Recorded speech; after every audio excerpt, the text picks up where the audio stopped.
Well, Mr. Secretary, welcome. And first of all, I want to thank you for your service. As a former secretary, I understand how difficult your task is, and I appreciate your service.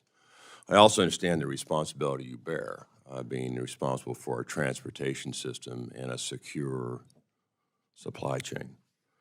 I'm sure we both agree that I would say it is in our best interest in national security to have a supply chain that is controlled by U.S. or our allies.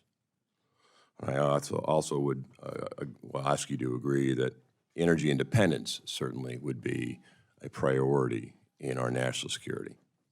Indeed.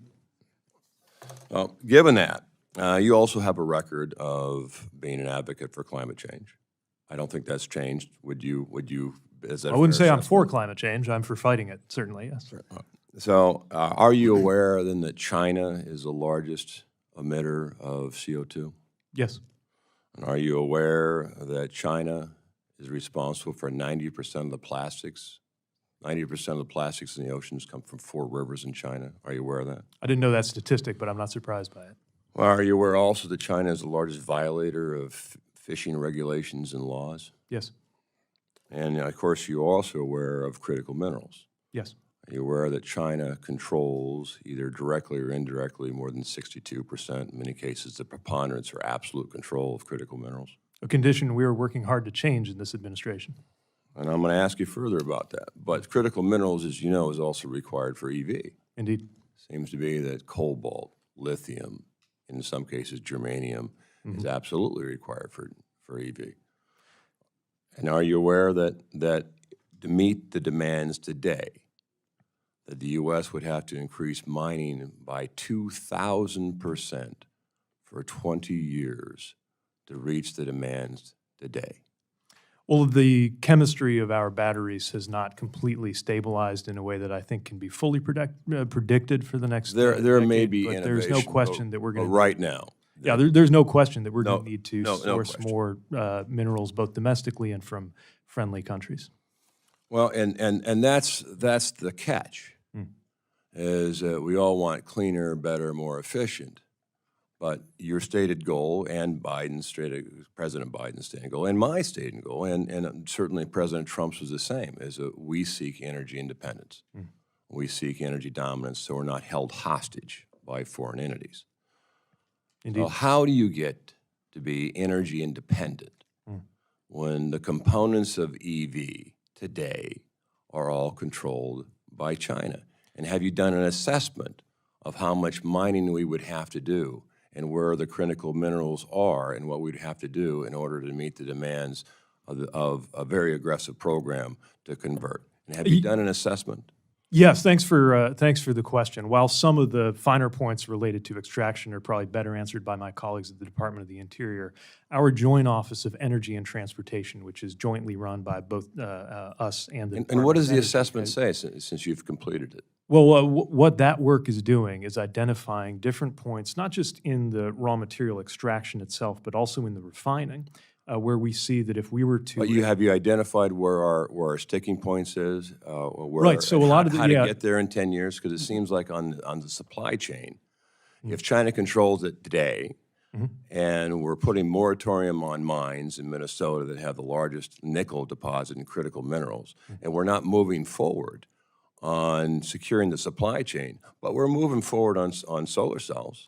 Well, again, the Department of Solar Energy— cells made in China. It'd be much easier to answer. So how are you your going to question figure if this not. out? Okay. So part of what you're describing is the motivation behind the investments that the Department of Energy has been leading in enhancing U.S. Well, domestic— I agree. There's effort, but have you identified source? Because there's a difference between practical, real, and fiction. Well, So I know how are that you going to be independent if China produces the very components that make up EV? This is exactly why we're doing the work to produce them here in the United States. I wish What are we doing on cobalt? How much cobalt are we producing in this country? In the next 10 years, what do we need? And how are we going to— I'm a military guy. I love plans. Great. You know I do. Well, first of all, I'd encourage you to become familiar with the private investment and the public-private partnership investment, real dollars, not just plans, that are going out through these DOE Have you read the programs. Critical Mineral Report, the Multi-Agency Report 2017? I have not read the 2017 Multi-Agency Critical Mineral Report. I am very familiar, I'm sure you are. absolutely familiar. Have you read the 2017 climate change report, multi-agency? I believe that's informed some of the work that is in you our read it? plans through the Joint Energy, but I've not read that document cover to cover, no. I would suggest that, Mr. Secretary, that you read those two documents. Well, I can, Because on both cases, Mhm. what they clearly state is the U.S. is becoming dependent on China. which is, And unless we change the rudder, is that we will be more dependent. And unless we figure out the supply chain first, our pursuit of EV makes us more dependent on China. I would For argue solar- that our action to win the EV future cannot wait. I would argue that China is already working to win EVs and that So they how- will win if Well, we Mr. do not Secretary, pursue this. if it requires critical minerals and we don't have control of them, and China manufactures, produces, processes the very components necessary for EV, then how is that achievable to be independent if we depend on China more? And the more we press, and I'm all for the above, all the above. But before we leap blindly, there's two concerns. One is that we have clear control, either ourselves or our allies, of the supply chain to include the critical minerals and components. Secondly is what are we going to do when they're end of life cycle? As you know, 90%, or are you aware that 90% of the solar cells today are dumped in some landfill across the country? Not as familiar with the life cycle of solar cells, but I would emphasize one of the most important things to bear in mind when we think about the critical mineral sourcing and refining that goes into EV battery components is that end-of-life recycling will be a vital part of how we meet our marks. Now, of course, that's alongside the onshoring and friendshoring that we need to do, both with regard to the extraction. Unfortunately, we're going to take a and refinement. recess, but the concerns, I'll end it with this, is the concerns I have are supply chain from the very beginning to the very end. What are we going to do, and does that make us more vulnerable to a potential adversary? So with that, since there's only one member and promotion by attrition, we'll have to take a quick recess, and sir, thank you for being here tonight. I appreciate all you do. Thank you, Congressman. Well, good morning, and thank you very much, Chairman Cole, Ranking Member Quigley, Ranking Member DeLauro, the full committee, and all of the members of this subcommittee for welcoming us here and for the opportunity to discuss President Biden's budget request for the Department of Transportation, seeking resources totaling $145 billion. I want to thank the members on both sides of the aisle who have been true partners as we work together to build a better, stronger, safer transportation system for the American people. Your leadership has helped to make the 2020s into an infrastructure decade for our country. We're in a moment of both profound challenge and historic opportunity for U.S. transportation. On one hand, our transportation systems are still grappling with the consequences of the pandemic, climate change, and decades of disinvestment. Industries have become more concentrated, often slashing staff and leaving the system less competitive. And when something goes wrong, Americans bear the burden, from millions of airline passengers stranded during the holidays to the residents of East Palestine, Ohio, after the Norfolk Southern train derailment there. Yet this is also a moment of unrivaled opportunity and progress. Thanks to the President's leadership and the work of this Congress, we have unprecedented resources to modernize our infrastructure. Every week, shovels are hitting the ground across our country. To date, we've announced over $200 billion for over 23,000 infrastructure projects, and we're continuing to get funding to communities as swiftly as we responsibly can. To name just a few examples from the transportation dimension of that investment. Already, we've started repairing 4,600 bridges and improving almost 70,000 miles of roads, which will mean lower costs, fewer delays, and safer trips. We've awarded the first round of grants under our Safe Roads and Streets for All program, delivering safety funding to big cities like Detroit, rural communities like Fayette County, Iowa, and tribal lands like the Blackfeet Indian Reservation in Montana. As you know, we see roughly as many traffic deaths in America as gun deaths every year.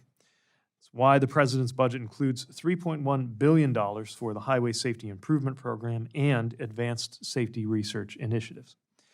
We have also advanced public transit projects across the country. This budget includes $4.45 billion for our popular capital investment grants, which have supported major initiatives like the 2 light rail extensions in Phoenix and the Red Line extension in Chicago. And the budget would give transit agencies the flexibility they need to use federal formula funding for operating expenses as they adapt to new post-pandemic ridership patterns.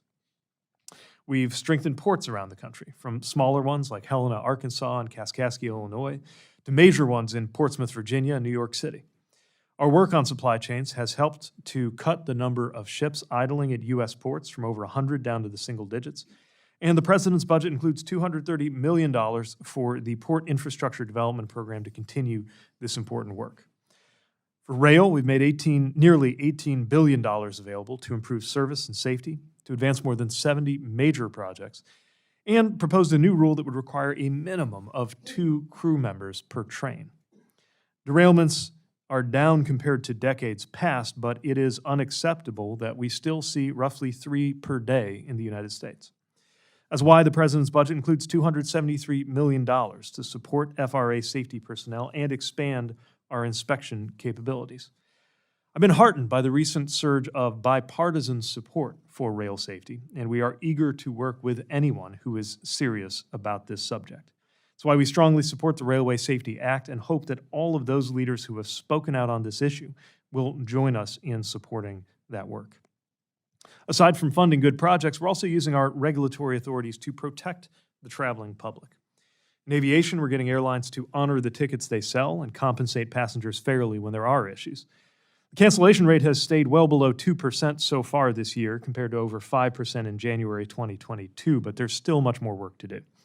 It's part of why the President's budget includes $24.8 billion, which will help to hire new air traffic controllers, improve airports, and modernize critical systems. In short, there's a great deal of work underway and a great deal yet to be done. Our transportation system is at a turning point. We're finally in the process of renewing its physical foundations, but we're also grappling with serious vulnerabilities that pose real danger to workers, families, and communities. In 2021, Congress demonstrated that it could deliver the transformative bipartisan infrastructure law that had evaded our predecessors for decades. Now we need to bring that same dedication to sustain those investments in America and ensure that they reach every person and every community. Thank you very much for the opportunity to be here again, and I look forward to your questions. Thank you so much, Mr. Chairman. And I take note of the fact that I am the last question of the day, so I'll try to move it along as best I can. Also, I want to tell you, I kind of like having my own little table down here. It's nice to be alone down here and just have a little room to spread out. Very nice, so I don't mind. And Mr. Secretary, it's great to see you again as well. And for the first time since I've joined the subcommittee, I'm very pleased that I'm not going to be inviting you to the grand opening of the Silver Line Phase 2. It opened in November. We were very delighted to have you there. Thank you so much for coming. It would have been really embarrassing if I invited you twice and you hadn't shown up, so thank you. It was a pleasure to be there. Thank you. Mr. Chairman, I would like, Mr. Secretary, I'd like to ask you a little bit about the Leesburg Airport. I'm not sure if you're familiar with that or not. The Leesburg Airport was one of very few airports that participated in the remote tower program, but it was actually a remote tower that was operated. It was entirely remote, so there was no tower there at the airport. As you know, earlier this year, the decision was made to stop pursuing qualification for the remote tower technology that had been used at Leesburg Airport for several years. I also won't be surprised to hear that because Leesburg was untowered before it got the remote tower, it did pick up an awful lot of traffic during that period of time, and it was really good for the airport and also for the very region. So it's very, very concerned about what will happen if we stop the entire, if it suddenly becomes untowered without any other solution. I appreciate FAA's, and understand that Leesburg and FAA are having productive talks about the path forward, and we don't have the safety risks that would come from making it stop altogether. So I appreciate that they're working together to come up with a contract tower program in 2020, construction of a physical tower. I look forward to discussing with this more detail with Administrator Nolan next week.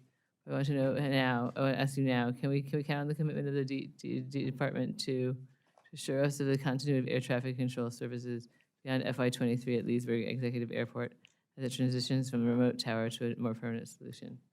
Well, thank you. I know that FAA has been closely coordinating with the city and the airport when it comes to the importance of making sure that safe operations continue. As you noted, and my understanding is the same, that there is a plan to build a brick and mortar physical tower, and Leesburg has been accepted into the federal contract tower program. My understanding is there's a discussion right now about how it might be possible to use a mobile tower as an interim solution to maintain those separation services. And you have my commitment that we'll continue to be in good dialogue and work with the city and the airport to find solutions that are going to maintain safety and support operations there. Thank you very much, Mr. Secretary. Glad to hear that. And it's still going to be nicer than the tower at Manassas Airport. But we'll talk about that next time before us. Union Station, I would like to talk to you a little bit about that. As you know, we're doing a lot of real expansion work in Virginia. One of several key projects which will unlock the rail network is the Union Station expansion project. It's over a century old and unfortunately desperately needs safety, security, and accessibility improvements. Union Station is right here. It's very close to the Capitol. It serves a lot of the folks here in the area. A lot of folks take the metro station there to come into work every day. I'm concerned by the slow pace of progress made by DOT and FRA on the implementation of the project. It's been nearly a decade since the environmental review of this project began. Over 2 years since FRA released the environmental impact statement. Union Station is the only station in the country owned by DOT. You know that, right? I believe so, yes. Yeah, and it's a beautiful station. It needs some facelift. Federal government has a responsibility to ensure that the Union Station is maintained and expanded to meet the needs of the public. Do you agree that the completion of this project is of significant importance to both the regional and national interests? Union Station is certainly a very important facility, both for commuters and for intercity travel. And we're pleased to see that there is effective leadership with the newly organized Union Station Development Corporation, and certainly agree that their success is important. Can you tell us what steps the department is taking to ensure that the record of decision will be completed within the calendar year? I'd have to check on the latest status of the environmental process, but certainly something that we're watching closely. I visited the site last year, and our deputy secretary was there recently. I think that in addition to the environmental process, it'll of course be necessary to identify appropriate sources for funds, and we've been in touch with the mayor and others about the visions for how to do that. Very good. Hopefully the record of decision will be completed by the end of the year. That I would have to get back to you on. Very good. And so you want to talk a little bit about the use of Merchant Marine Academy? I've had the pleasure of recommending of nominating five students there, and it's a great school. It's one of the service academies that is a kind of little best kept secret among them. If people can get out of the Merchant Marine Academy, they can join the Navy, they can join the Merchant Marine, they can write their own ticket. But it made me very sad to see that the individuals from the 10th district who are attending there sent us pictures of what the facilities there look like. The conditions are well beyond what anybody would expect from an institution, let alone one of our nation's top 5 service academies. I'm concerned that these conditions would hinder our ability to attract a diverse pool of young men and women needed for our American military sea lift.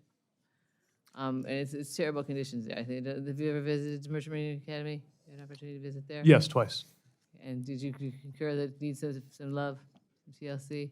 Yeah, like you, I share the view that it's one of the underappreciated gems of our transportation system. And yes, and I'll emphasize that our budget request includes a robust request for physical capital improvements because they're very much needed for student quality of life and for the durability of the facilities there. You assure us this work will be overseen by a final question, Mr. Cool? We're out of time. Sorry, thank you, Mr. Chairman. I'll yield back. I'll ask the question off the record. Thank you very much. Now go to seconds left, so we can move quickly through and all members can ask their questions. With that, I recognize my good friend, Ms. Watson-Coleman from New Jersey. Thank you, Mr. Chairman. Good to see you, sir, and thank you so much for visiting our Mercer Trenton Airport. It was a pleasure hosting you, and I know that you got to see exactly what I've been talking to you about an airport that provides services to so many people, not only in 12th Congressional District, my district, even in the state of Pennsylvania and in other counties across the state of New Jersey. I appreciate the fact that you not only saw the desperate need for a new terminal, a new fire station, a new traffic control tower to accommodate the growing demand, but in order for the airport to achieve these goals, they will need help from the federal government in the form of grants and formula funding. Yet my airport is an example of the many more small and mid-sized airports across the country that are too in need of federal assistance. And I was hoping to ask what would happen to airports like the one in my district if federal funding was set back to the 2022 levels for operations, for infrastructure grants to the airports, for the airport terminal program, sir, and for the grants and aids for airports. I know that's a bit much for one question. Well, I'll do my best to answer can it all in handle it. one go, though, and appreciate the question because I think it's important to make clear that there would be a real impact here. The Airport Improvement Program formula funds and the allocations of the airport infrastructure grants are based on the employment data for the last full calendar year. So if that's frozen in place, or if the calendar year 22 employments were abnormally low, which is true for a lot of airports, and I think may be the case for Trenton Mercer, which sees a lot of growth in the future but wouldn't be able to book it if they're frozen into that prior level. The consequences that you'd see a reduction both in the entitlements and the allocations. Now, there is a best of three provision in the statute for the 22 and 23 allocations, so it tries to do more of a rolling average, but that would expire after fiscal year 23 as well, unless there were an extension. And so that would both for that AIG and AIP programming potentially have a very real impact. The better news, I guess, would be that the airport terminal program is a competitive discretionary grant program that doesn't have that same connection to the employment data, but those other sources of funding would very much potentially be impacted. And our tower program, I mean, you were able to see the site challenge that we had in our control tower. Yes, and so many towers would be impacted by the kinds of cuts that are being described here. And unfortunately, it would often be at the smaller airports that the cuts would be felt most severely. So we're really happy to be in what we consider to be the post-pandemic period, and hopefully people get to enjoy vacations and things of that nature. And in my airport, we go to places we like to go on vacation, sunny Florida being one of them. Mr. Secretary, in February, DOT announced the first round investments for the new Reconnecting Communities pilot program, another really exciting and important program. A total of $185 million in grants were awarded to 45 projects across the country to help reconnect these communities that are cut off from opportunity and burdened by past transportation infrastructure decisions. We were able to show you, at least through a presentation, what that Route 29 looks like in terms of cutting Trenton off from its a great resource of the water. I know that several communities in my district are excited to this program, including some in the 12th district, and are working to apply for future opportunities. For FY24, the request comes at $100 million, with $100 million in advance appropriations provided by the bipartisan infrastructure law. And I was hoping if you would share some of the projects that are being funded, why they are being chosen, what impact there will be, and what would happen if that funding were cut as well. One thing that's been striking in this first of its kind program is the level of demand. In our first year, we got tons of applications in which reflected both construction goals and planning projects to just get communities through that first stage. We had a round of announcements, including, I believe, one in the state of New Jersey, one in New York state that I was able to visit, Buffalo, where they seek to cap the Kensington Express that really is something of a gash through a very important part of the community that community members have been hoping for decades to be able to do something about. There's another example in Florida where an interchange really has had a negative impact on the community but can be addressed and will be now thanks to this funding. There are places in every part of the country, it's not one region, north, south, east, west, where you do have these pieces of infrastructure that have served to divide rather than connect. And I can tell you that there is more than enough demand for all of the funding we're seeking and then some. Cutting it, I think, would leave a lot of communities disappointed. Thank you very much. I yield back, sir. Thank you, madam. We'll now go to I recognize my very good friend from Arkansas, Mr. Womack, for questions. Thank you, Mr. Chairman, and prayers for the Cole, Oklahoma region, devastated by a tornado last night. Mr. Secretary, I too want to kind of put my name on the same question that came up earlier about the discretionary grant applications and the tremendous cost. Small communities that just don't have the resources that bigger communities have. no response necessary, but just hear it from us. We have the same concerns that was voiced earlier. As much as $170,000 or hundreds of man-hours engaged in outside consulting firms to be able to demonstrate qualification for these projects, and we want the department to be aware of that. I have an FTA, Federal Transit Administration issue, requesting the ability to use urbanized area formula and additional fixed highway trust funds for large transit agency operating expense shortfalls.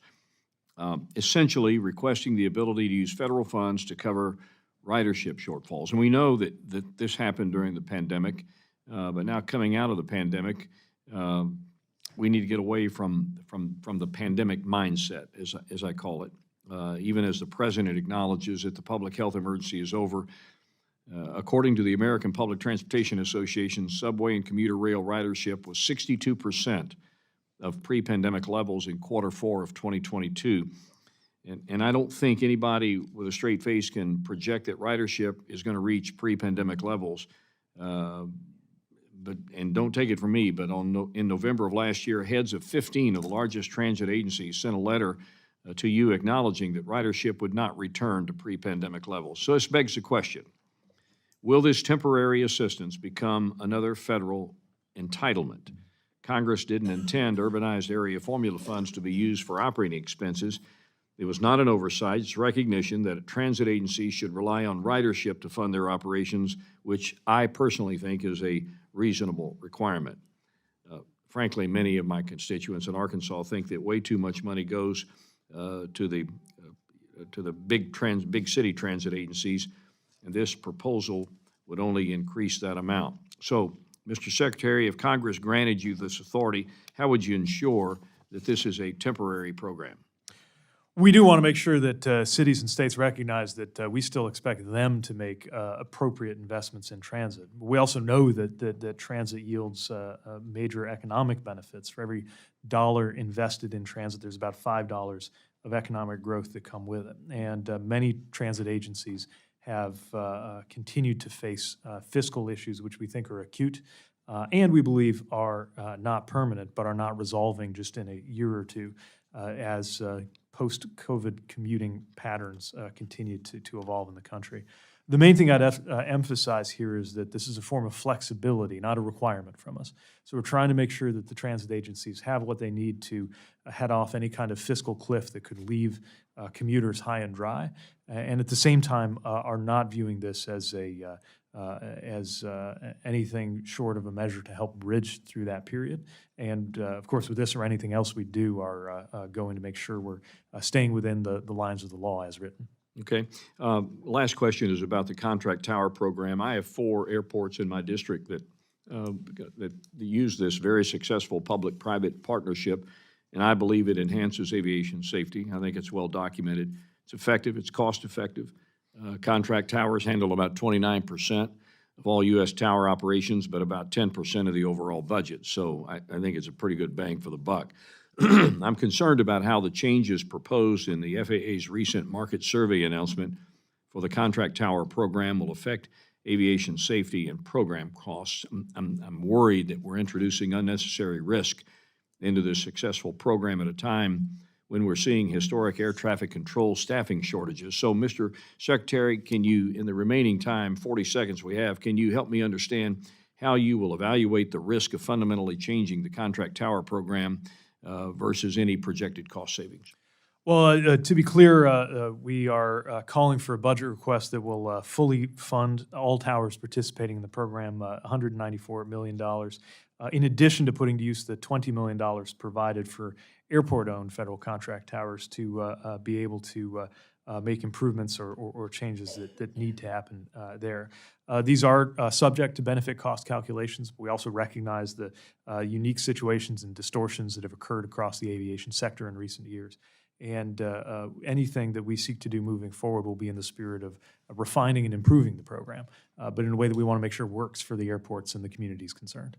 Thank you, sir. Appreciate your service to our country, and as a former mayor, you get a lot of these issues that we're broaching with you. Thank you so much. Thank you. My good friend from California, Representative Torres, for questions. Thank you, Mr. Chairman. And Secretary, it's really great to see you. I hope the family is doing great.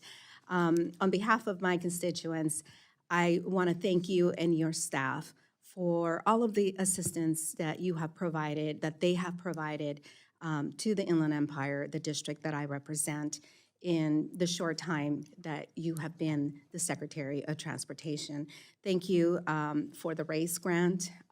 You came out last September and saw the challenges that we have in our district. You know, if we want to talk about the Inland Empire, it really encompasses my colleague, Representative Aguilar's district also.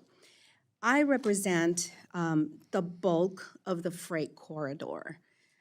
We have one international airport where UPS has its second largest hub. We have three smaller executive airports, for lack of a better word.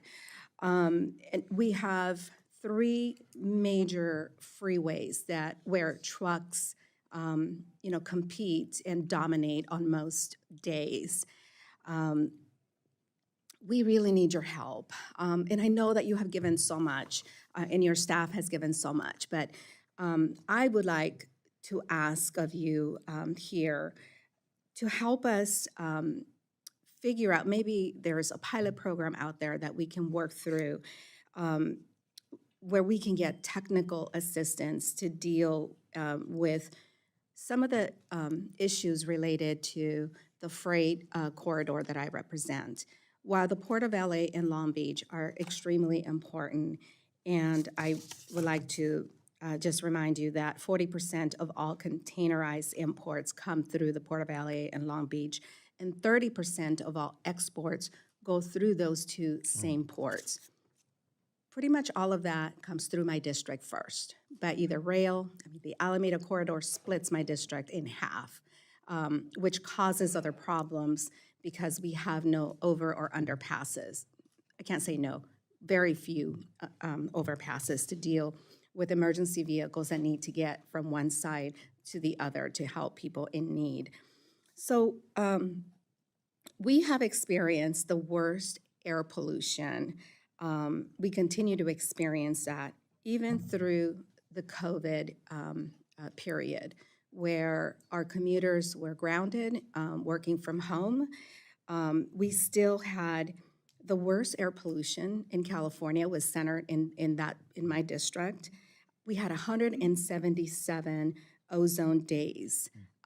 So we really need help to figure out how do we, we're not looking to shut down any port. We're not looking to shut down commerce. We are looking for assistance and some relief. You saw some of that with children, challenging streets where children had to compete with truckers, you know, to walk from their home neighborhood to their high school or middle school. So I think that you get some of our challenges. I just want to ask you, with the cuts that Republicans are right now, you know, trying to reduce our budget. This budget, the infrastructure bill, communities like mine simply cannot do without your help. And a 20% reduction to your team would have, you know, critical impacts negative impacts in my district. Well, thanks for the question, and I will never forget during my visit to your and Representative Aguilar's district, seeing that passageway that the students of Etiwanda High School have to walk under without a sidewalk, let alone, or even a gutter, let alone a sidewalk, on their way to school. And of course, we're proud to be supporting changes to that corridor.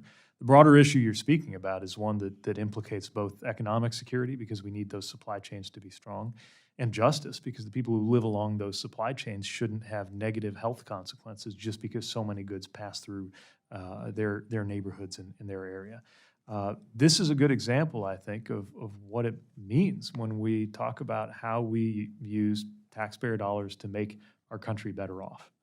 Programs like the Congestion Mitigation and Air Quality Improvement Formula Grant Program, we've got $2.6 billion programmed for that for fiscal '24. The Carbon Reduction Program, which was created by the infrastructure law, which reduces not just carbon, but I think also other harmful pollutants often will be reduced too.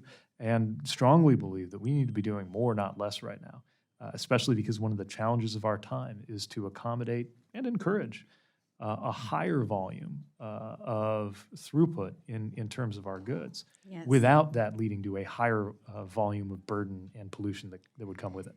I know that you have two young babies, and I hate to add, more to your travel agenda, especially since you already visited our district. But I want to ask for you to send a team of your staff to work with us. I would like to have a roundtable that would include the governor's office, because they are looking to pass bills for buffer zones. So if buffer zone areas are created, it's going to kill how goods movement, flows through the region. So we need to work together. I apologize to the chair, and I yield back. Thank you. Much, Mr. Chairman, in the interest of time and the votes, let me just truncate any kind of commentary, but focus in, Mr. Secretary, on what has been the pronouncements on cutting the budgets of this to at least 22% if we move to the 2022 levels for the 2024 budget. With regard to Amtrak, that would mean a $540 million cut to Amtrak. What would be the real-life impact for Amtrak to sustain this the scale of a cut? I mean, do the other two? How does the president's request support Amtrak? How can the Consolidated Rail Infrastructure and Safety Improvements, the CRISI program, and the federal-state partnership for intercity passenger rail grants program provide funding to provide critical lines for the Northeast Corridor and sustain and improve performance? Let me also add one more to that, which is really alarming about the potential to FAA and the nation's air traffic controllers if we move to these areas. So those three. I will also make an addendum.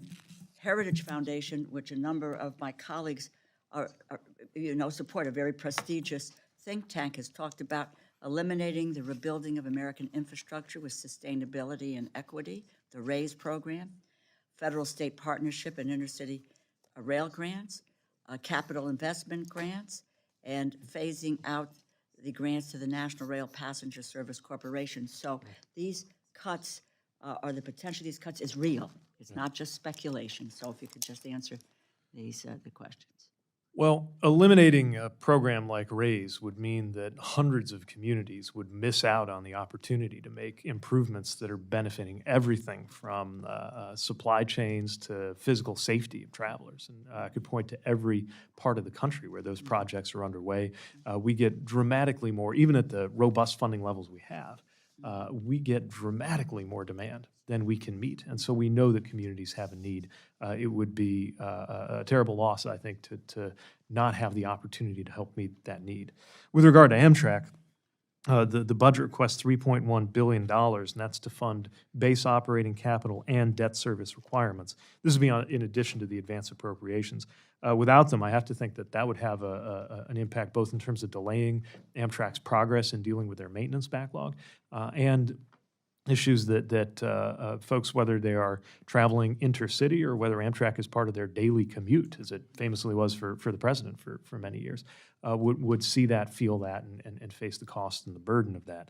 You mentioned CRISI grants. The S in that acronym CRISI is for safety. And at a moment when the country is rightly focused on the safety of our railroad systems, to put it concisely, this is the wrong time to be cutting back on railroad safety. And that's important whether we're talking about CRISI as a program or whether we're talking about the effects that the proposed cuts would have on the ability of the Federal Rail Administration to conduct the inspections that are such an important part of how they keep our railroads safe. Likewise, on the aviation side, with everything that the aviation sector has been through, I cannot imagine why anybody would believe that now is a good time to be shutting down air traffic control towers. We depend on these facilities and the workers in them to make sure that that our national aviation system is safe. And while the FAA would not allow any unsafe condition to arise, regardless of budget constraints, what would certainly happen is an effect on the cancellations and delays that sometimes happen when you don't have adequate staffing or resources to serve them. I appreciate the commentary, Mr. Secretary, and I would just say, I think sometimes it's often easy to say we are going to cut 22%. It's about when you put pen to paper and you look at what the implications are as you laid out. I think there's a very big education process here in a very short period of time. I think because I do believe that particularly on this committee, on a bipartisan basis, people understand the direction that we're trying to go in. You talk about a historic moment and we're at a turning point and we have made serious, serious investments. This is about safety, it's about jobs, it's about our economic future. And that's what transportation is. And so but I think with the understanding of what the devastation of what we would inflict on our economy and on the public and in their public's best interest, I would work with you to help get that information out and to talk through how we may be able to really encourage people to say, we can't go down this road. Let's think about how we can deal with spending, but let's not, move in that direction. So thank you very, very much for all your efforts and your commitment to the job. So thank you. Thanks very I'm much. likely not to come back, after votes Understood. because there's others. So I appreciate being here with you this morning. Thank you. Mr. Rouser. Thank you, Mr. Chairman. Mr. Secretary, thank you for being here. As you know, it's no secret that China is engaged in a concerted surveillance strategy to infiltrate U.S. airspace and spy on our country. This includes the use of Chinese technology that targets critical infrastructure for surveillance, such as drones. Additionally, under multiple administrations, the U.S. has identified this Chinese technology as a significant national security, cybersecurity, and human rights threat. As you probably know, or at least I hope you know, the FAA still uses drones made by Chinese companies, allowing them to inspect the FAA's national infrastructure. And so my question is very direct. Can you commit to reviewing this matter and ensuring that federal taxpayer dollars are not used to fund the operation of these Chinese drones? We have my commitment that we will put American security first and ensure that there are no vulnerabilities that go unaddressed. Now, the challenge that any American industry or sector faces, aviation is not an exception, is what to do when there is no other way to get a piece of technology, and how to make sure then, as we work toward what I like to call friendshoring, to source more of the equipment that we depend on domestically, if any element is made by a country of concern, that we have a handle on any and all potential vulnerabilities that could come with it. So certainly, we are continually reviewing this, and you have my commitment that we will do so anytime there's a concern about security. Well, it seems pretty simple to me. Other agencies have banned it, and the Department of Transportation ought to ban it too. I think that'd be the vast majority opinion of Americans out there. I want to move on to another subject real quick. We hear all this talk about equity, and I'm not exactly sure I fully understand what equity means. Do you have guidance that has been issued to your various agencies on equity, what that means? Sure. A good place to look would be in the notices of funding opportunity that we publish related to our discretionary grant programs. They lay out the kinds of things that we want project sponsors to consider when they're proposing a road or anything else, especially when it's an extremely competitive program. Part of how you can get our attention, I would say, is to demonstrate that that program's going to meet a need. I do see a lot of confusion around the meaning of equity. To me, it means fairness. We see a lot of communities, a lot of people, a lot of neighborhoods, including but not limited to communities of color, rural communities and tribal communities that have been excluded from opportunity in the past. And if federal dollars went into that exclusion, our view is that federal dollars ought to go into something more fair this time around. That's my interpretation of equity. And we're going to continue being mindful of that because we have a once-in-a-generation opportunity to do something different than what has happened in the past, where federal dollars sometimes contributed to segregation. I don't want us to act as though we have no responsibility to do better this time in the 2020s.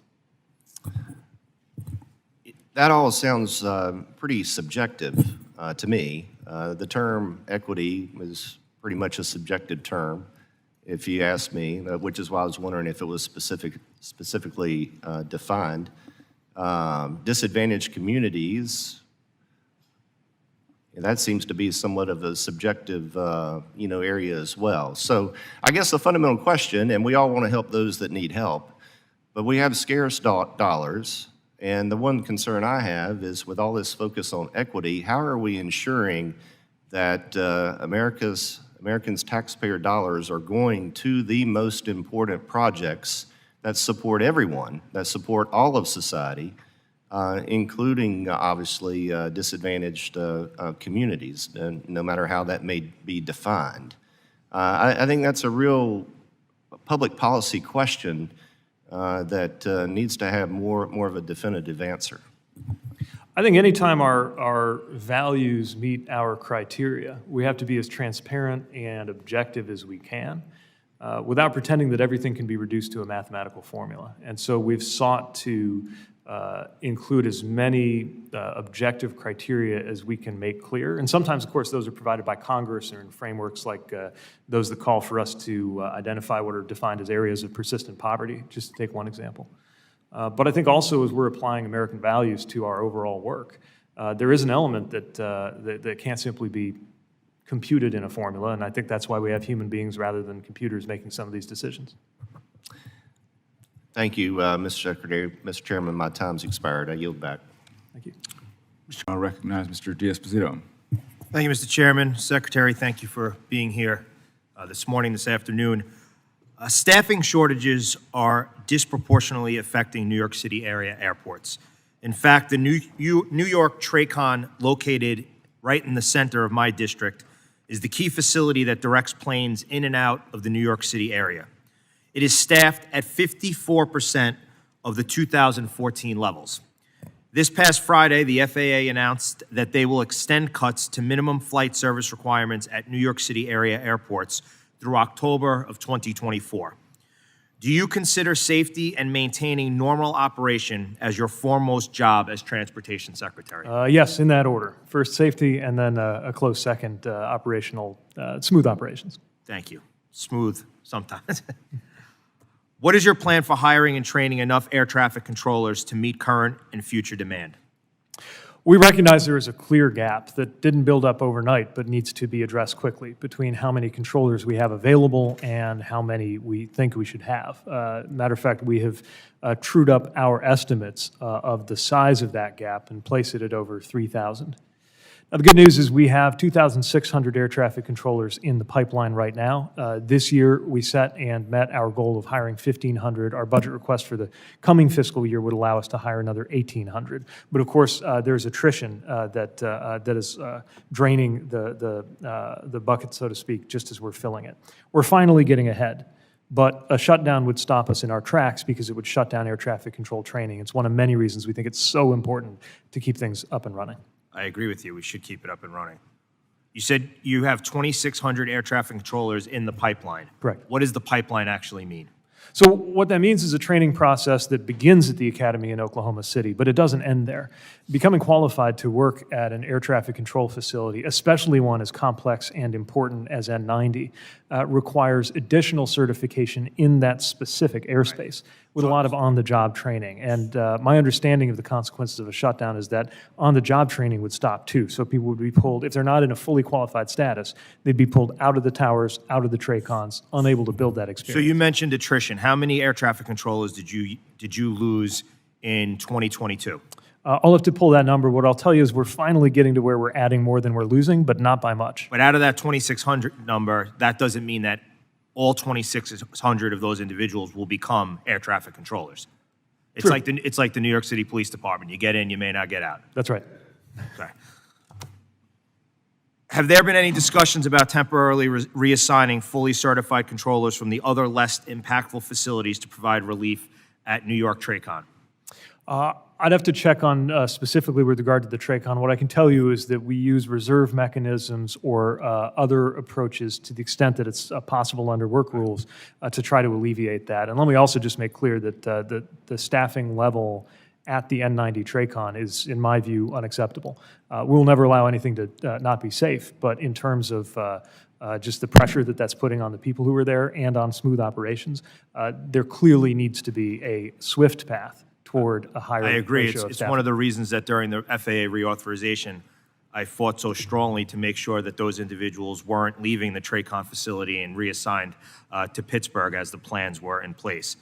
How do you plan to direct, there's 2,600 individuals in the pipeline, let's just say for argument's sake, half of them make it through. I don't really know what the numbers are that bring people through the training and eventually become air traffic controllers. How do you plan to direct additional controllers towards facilities with the most need, similar to ones like TRACON?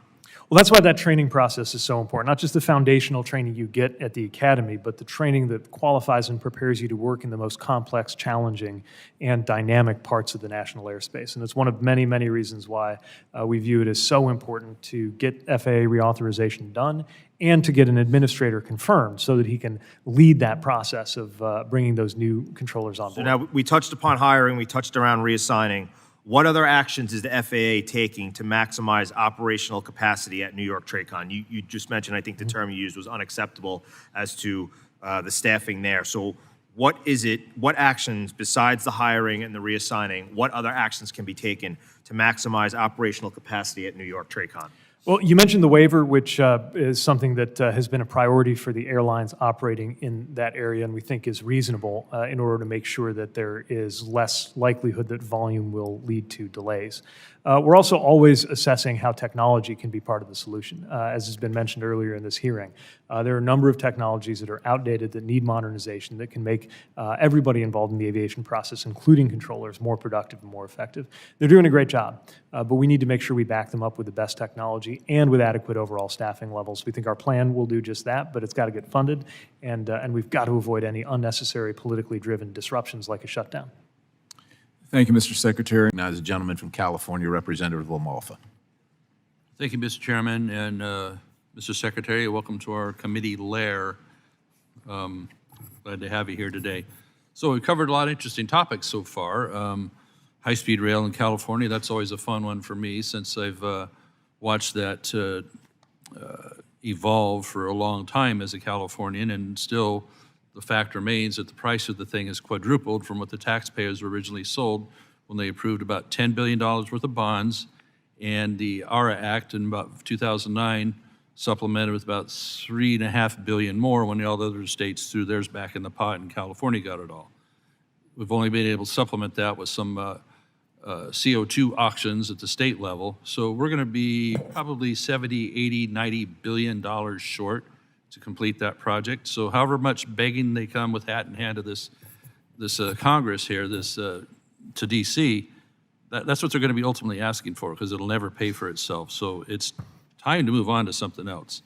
I was found it interesting here earlier on the price of electric vehicles that an F-150 is $50,000 now because it's about $10,000 higher it should be because of supply chain and a COVID shutdown that was much longer than it should have been.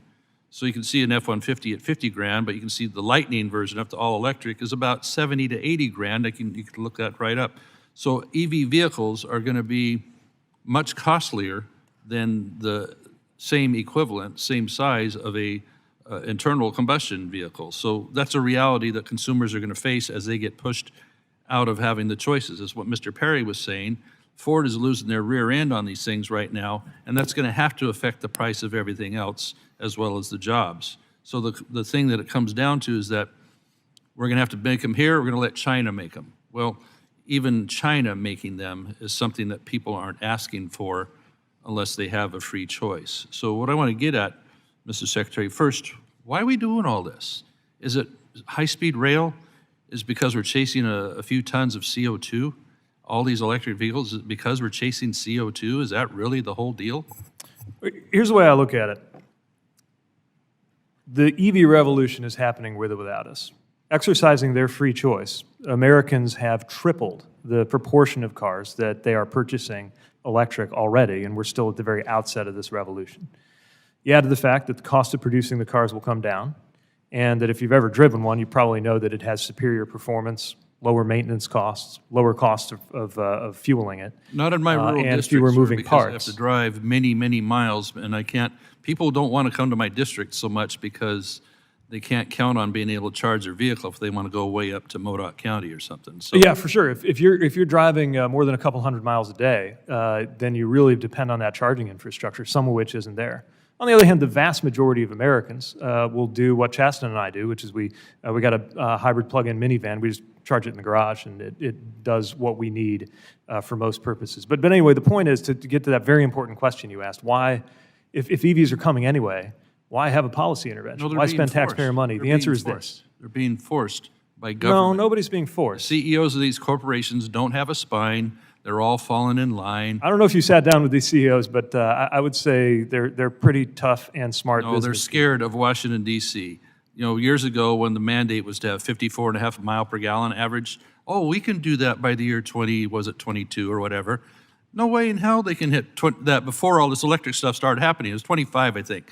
You know what a 54.5 mile per gallon internal combustion vehicle looks like? It's about this big, okay? So Yeah, nobody wants those. Nobody wants these electric vehicles unless you're an elite that can afford them. People in my district sure as hell don't want them. So keep going. Why are we doing this? Is it over CO2? Yeah, we're doing it for 3 reasons.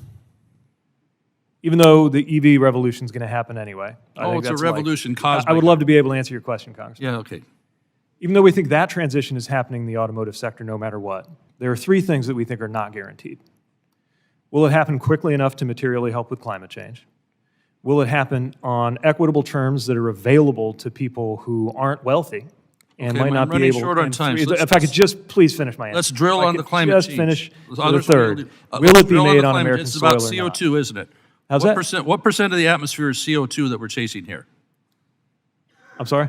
What percent of the atmosphere is CO2 that we're chasing here? Because you talked about climate change. I don't know the percentage of atmospheric gases. You don't know the that exist percent in of the CO2. atmosphere. What I can tell you is that climate change is real. We got to do something about it. Yeah, this one's And called we've been autumn, sir. So I'm sorry? This one's called autumn right now, so yeah. I'm sorry, I couldn't make out what you said, sir. This climate change right now is called autumn, yes. Yeah, that's the seasons changing, which Mm-hmm. respectively is not the same thing as the climate changing. And as somebody who is hoping to retire in the 2050s and who has kids who will be old enough to ask me as they're getting to their 30s whether we did enough to deal with climate change or whether we just did what was convenient, I take that really seriously. Reclaiming my time, thank you, Mrs. Secretary. The trillions and trillions we're going to cost our kids to chase a tiny percentage of CO2 will bankrupt all of us, and bankrupt our economy, and ship it to China for all the other reasons. So I yield back, Mr. The gentleman's time has expired. Secretary, the chair now goodness, tongue-tied.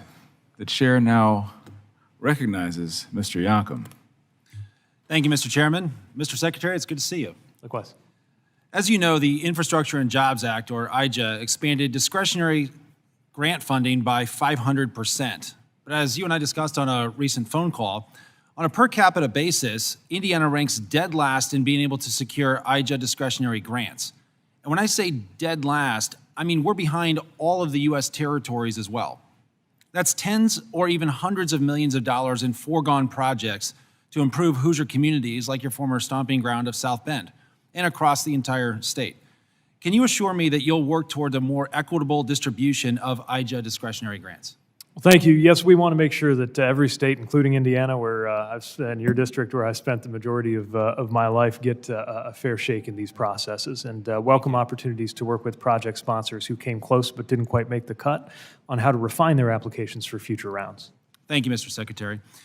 This May, your agency was the victim of a hack, a cyber attack, that compromised personally identifiable information of 237,000 current or former federal employees. At a June briefing in this room, was asked with your CIO, and I raised specific questions about the DOT's cyber modernization plan, including what the plan is, as well as funding and staffing needs. Your CIO committed to providing this information, but yet over 90 days later, we haven't yet received it. Can you commit to providing a written cyber modernization plan, budget request for additional resources, and an update on the DOT's response to this breach to this committee within the next 2 weeks? Thanks. Well, our cyber activities with regard to the budget side will be contemplated within the president's budget request. As far as an update, certainly we'll work to make sure you get the information you need. I've been working with OCIO on not just the response to that particular incident, but the outlook going forward. A lot of activity on this, and I want to make sure you and your colleagues are well informed on the progress there. Great. Thank you, Mr. Secretary. Turning to another topic, you help run the administration's Supply Chain Disruptions Task Force. Is that right? Yes, I'm a member of that. Great. Let's talk about drayage trucks, which haul shipping containers between ports, rail yards, and distribution centers. I think it's fair to say that these trucks are part of the linchpin of our nation's supply chain. Do you generally agree with that? Absolutely. In that case, I want to flag something for you that seems like a major supply chain disruption that's brewing. Beginning January 1st of 2024, in just over 3 months, California will require drayage fleets to purchase only zero-emissions trucks. Let me ask, do you know how many zero-emissions Class 7 and 8 tractor trucks and terminal tractors were on the road statewide in California at the end of 2022? I know that this is a very new technology, so you're not going to see a lot of them deployed just yet. Yeah, so there's only 100, you're right, it's not a lot, it's 192 that were registered in the entire state, and they're all electric. But the ports of LA and Long Beach, two of America's busiest ports, require thousands of drayage trucks to move products through our supply chain. And an official in the port actually estimates that roughly 1,500 to 2,000 drayage trucks serving LA, Long Beach are retired every year. Given that there are only 192 Class 7 and 8 electric trucks across the entire state of California, do you think that all 1,500 to 2,000 drayage trucks will be able to be replaced with electric vehicles next year per this new mandate? So as a department, we've not created a formal assessment of whether the industry will be able to meet the compliance timeline set forth by CARB, but we certainly recognize that that represents an aggressive transition. We've been in dialogue with the port directors about the efforts to comply there.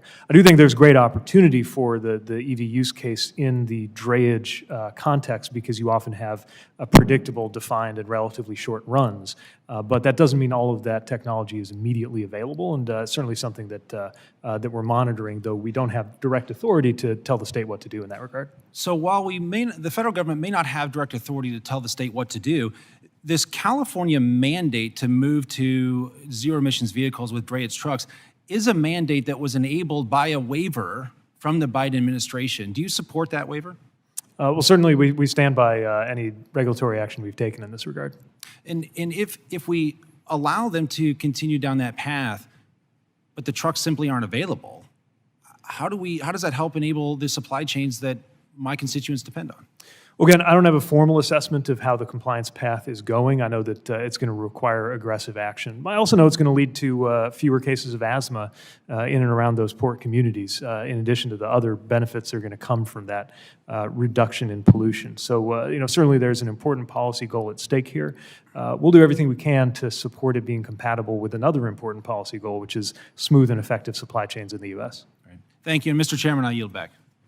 Thank you, Mr. Yocum. The chair now recognizes Mr. Garcia. Thank you, Chairman and Ranking Member. Secretary Buttigieg, great to have you here as we approach the 2-year mark of passage of the IIJA, and as you have. Thank you, Mr. Secretary, for being here. I'll actually, probably by the time my statement is done and my question is asked, I'll let you finish an earlier thought that you were having there. I saw that you took a trip to highlight the infrastructure projects related to truck parking. One project you visited was 10 additional spots, which is helpful, although the money came from our infrastructure funds. In addition, your department announced 86 new grants last week, and those 86 grants, only 4 even mention truck parking, and they have to do with IT systems at the truck stops. Now, my question is based on the information that I've just given. You have created a zero additional truck parking locations, even with the record amount of money that was given to you in the infrastructure bill that we passed.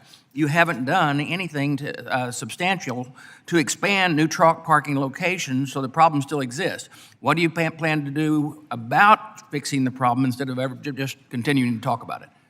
Well, again, we are funding projects that are both increasing the physical availability of parking, truck parking by adding truck parking spaces, and helping to optimize the parking that's there. So when you hear about an IT-oriented project, what we're trying to do is correct the fact that in addition to there just plain not being enough spaces out there, which is certainly a problem that won't be solved by 10 spots here or 12 spots there, that we're also giving truck drivers better access to insights about where the spaces are going to be. Because what we hear a lot when I'm talking to drivers is they'll be over the road, they'll have a look at their electronic logging device, they know they're coming into that last hour.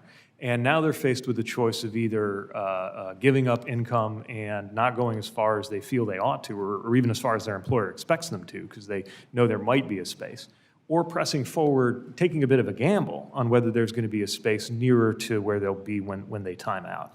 And so if they have more reliable information, and a number of states, Florida's DOT is one that's working on this, and I think Tennessee's done some work on this too. If they can provide better information, could be a relatively low-tech solution like a webcam, could be something a little more sophisticated, giving them a live tracking update, they can get better certainty there. It's about recognizing that we're not going to address the physical side overnight, even though we're working hard to do that. Trying to balance that with optimizing what's there and adding to what's there. I understand that. I've been in the trucking business all my life, and I can tell you that the problem really is not enough spaces available. I want to switch gears if I can. Mr.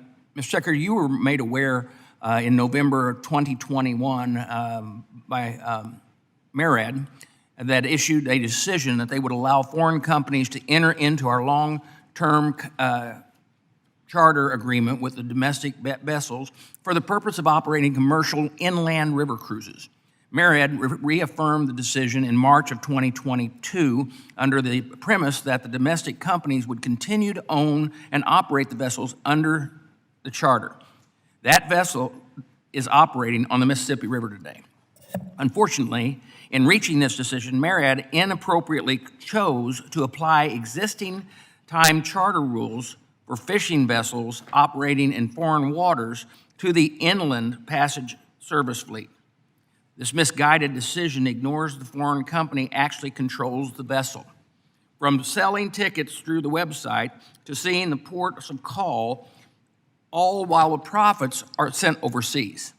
In addition, the hospitality cruise would be supplied by the foreign companies, which I believe significantly it causes a safety issue.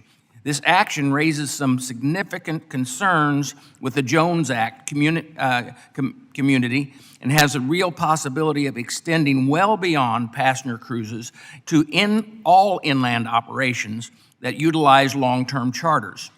What can you tell us about this decision and whether your office is going to take a closer look? For an administration that supports the Jones Act, this was a highly troubling decision. Well, as you noted, we support the Jones Act, and MARAD always works to the best of their ability and judgment to apply the law as written. I welcome your invitation to pay closer attention to this specific matter, especially if there's a concern in your view that it is either not playing out as expected or that there's a discrepancy in terms of viewpoints on how that conforms to the legislative guidance that MARAD has, and would welcome the chance to follow up with your office. And I would wish that you would do that, because the reality is that the Jones Act is in place for a reason. That's to keep foreign enemies from working inland into our United States, and the Mississippi River would allow that. And with that, my time has expired, and I yield back. Thank you. Thank you, Mr. Chairman. Mr. Secretary, you're doing one hell of a job. Thank you. I recall our early hearings in this committee as we developed the Transportation Infrastructure Bill. You were right there. You provided us with key information that we needed, and now you're into the implementation stage. Thank you. Thank you for the 2 grants that we've received in my district for electric buses to replace old diesel buses that are breaking down. And by the way, those buses are going to be made in America. So this is just one piece of a very important project.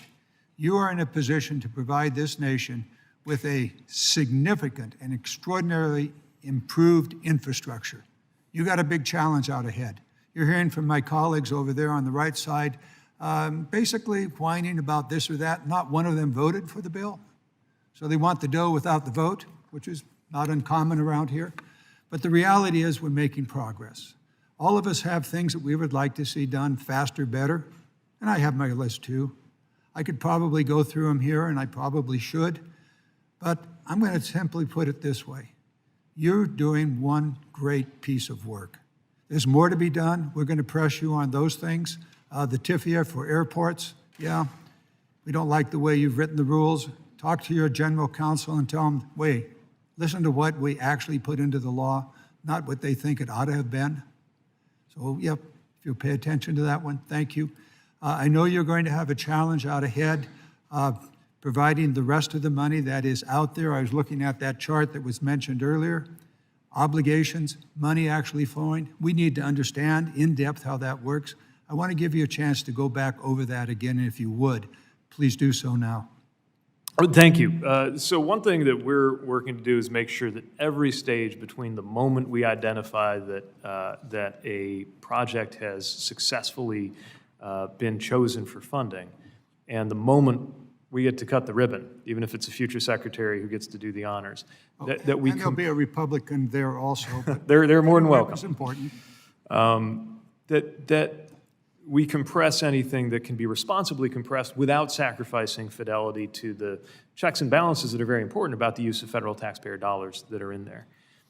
To take one example, historically, the amount of time simply between when a grant award announcement is made and when a grant agreement is signed can be a year or longer.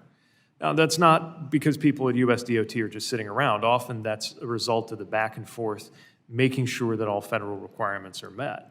But I do think we have a responsibility to help project sponsors do that more quickly. That's just one of the steps that's needed in order for that obligation to happen. I would also argue that even when the obligation has taken place, which maybe traditionally is when USDOT would have imagined that its responsibility is complete, that we stay in touch with the project sponsor to make sure the delivery is going well and to identify any nationwide issues around construction that could affect project timelines. And again, we're happy to be as transparent as we can about the data and the dollars and the numbers as they move. Thank you, Mr. Secretary. There is a little matter out there about Buy America, a 1983 waiver that was granted by the then Transportation Department. That is still in place. That waiver deals with manufactured products that would be used in the Federal Highway Program. It's extremely important that that waiver be eliminated. I know that you're working on it. I bring it to your attention, bring it to the attention of my colleagues here, but the Buy America provisions in the current law are being pushed aside because of that 1983 waiver. To say that it's out of date is insufficient description of that waiver. So if you would pay attention to that, if you want to make a comment on that, I would welcome it, but mostly I'd like you to get that waiver killed. Thank you. I recognize your attention to this and would add that my boss is, of course, very focused on making sure that products that are and projects that are funded with taxpayer dollars are built with American labor and materials. Right now, Federal Highways is in process of reviewing all of its existing general applicability Buy America waivers that are not product-specific and will publish in the Federal Register a determination on what to do next, taking into account comments received. As you know, Federal Highways published its first review via request for comment in March and reviewed all of the comments that came through that. The next step will be to move forward on that rulemaking. Well, and your we'll keep you boss posted on that. and our president's goal of making it in America and by America is going to be thwarted, stopped, and otherwise harmed by a 1983 waiver. Kill it. Get it done. Thank you. I yield back. Understood. Chair recognizes Mr. Webster. Thank you, Mr. Chairman. Mr. Secretary, if we continue on with what Mr. Massey was talking about with the JetBlue's Spirit merger, In March, my colleagues in Florida, all of my colleagues in Florida, and I sent you a letter and to the Attorney General urging you to approve JetBlue's Spirit merger. Since that time, you've made some public statements that have been complimentary towards DOJ and their challenge. In Florida, JetBlue is legally binding, has made some commitments to the Florida Attorney General to grow flights of this combined airline for 50% throughout our state. The agreement also requires employee growth, including 2,000 new jobs. Current employee numbers of both airlines will also be retained, and 1,500 jobs currently outsourced will become Florida jobs. I just say, please be mindful that the state with the most overlap of the two carriers is overwhelmingly supportive of the agreement of the merger. So do you have any comments about the pending matter, or can you make comments on the pending matter? I need to be careful in commenting about it because it is an open process. But what I would take care to emphasize is that anytime we consider how to apply our competition authorities in aviation, it's with a view to making sure that we're preventing unfair methods of competition and that we're benefiting the public interest. Whether we're talking about just the cost of air travel, airfares themselves, or whether we're talking about the customer experience. It's critically important, especially in an industry that has a lot of factors that make it different from an easy textbook competitive market, that there be strong regulatory attention. There are barriers to entry, switching costs, returns to scale, all of which can make it harder for there to be fair competition. We're not rooting for or against any company, and we certainly are always happy to see the American aviation sector thrive and its firms and its employees thrive. We just want to make sure we're doing our job as a watchdog so that no unfair methods of competition or developments that are against the interests of passengers emerge in a way that's inconsistent with the law. Thank you. And I'm sorry not to get more specific, but I want to be cautious here. Yeah. So turning to the current discretionary process for the IIJA, it's extremely time-consuming and costly to states, at least from the state of Florida's perspective. Even if a state was awarded, the agreement with US DOT would take over a year and sometimes up to 18 months. To date, the Florida DOT has, I think, entered into 2 agreements. 2 of the 7 that they were approved for have been awarded, but no word on when they're going to even receive the money. How can DOT make the process more efficient and effective, cost-effective for states? Well, thanks for the question. It's a big focus on our part. We want to shorten the timeline between when we're able to give a state DOT or a city or a transit agency the good news that they got an award in a discretionary program and the date that we can celebrate the groundbreaking and ultimately the ribbon cutting of that project. And our aim is not only to, what we generally do, which is to clear the funds the moment it's been established that it's compliant with all federal requirements, but to shorten the process of establishing that in the first place. And we recognize the responsibility to create more user-friendly processes, to try to take steps and hours out of the process, provided we can do it in a way that doesn't undercut any of our policy responsibilities. And we'd be happy to follow up with you if there are any particular projects that it seems in your view need to get unstuck. But more generally, you have my commitment to continue working on this because we want to get to those ribbon cuttings just as much as anybody. As a follow-up, have you considered possibly eliminating discretionary grant process and just rely on some kind of formula funding of some sort?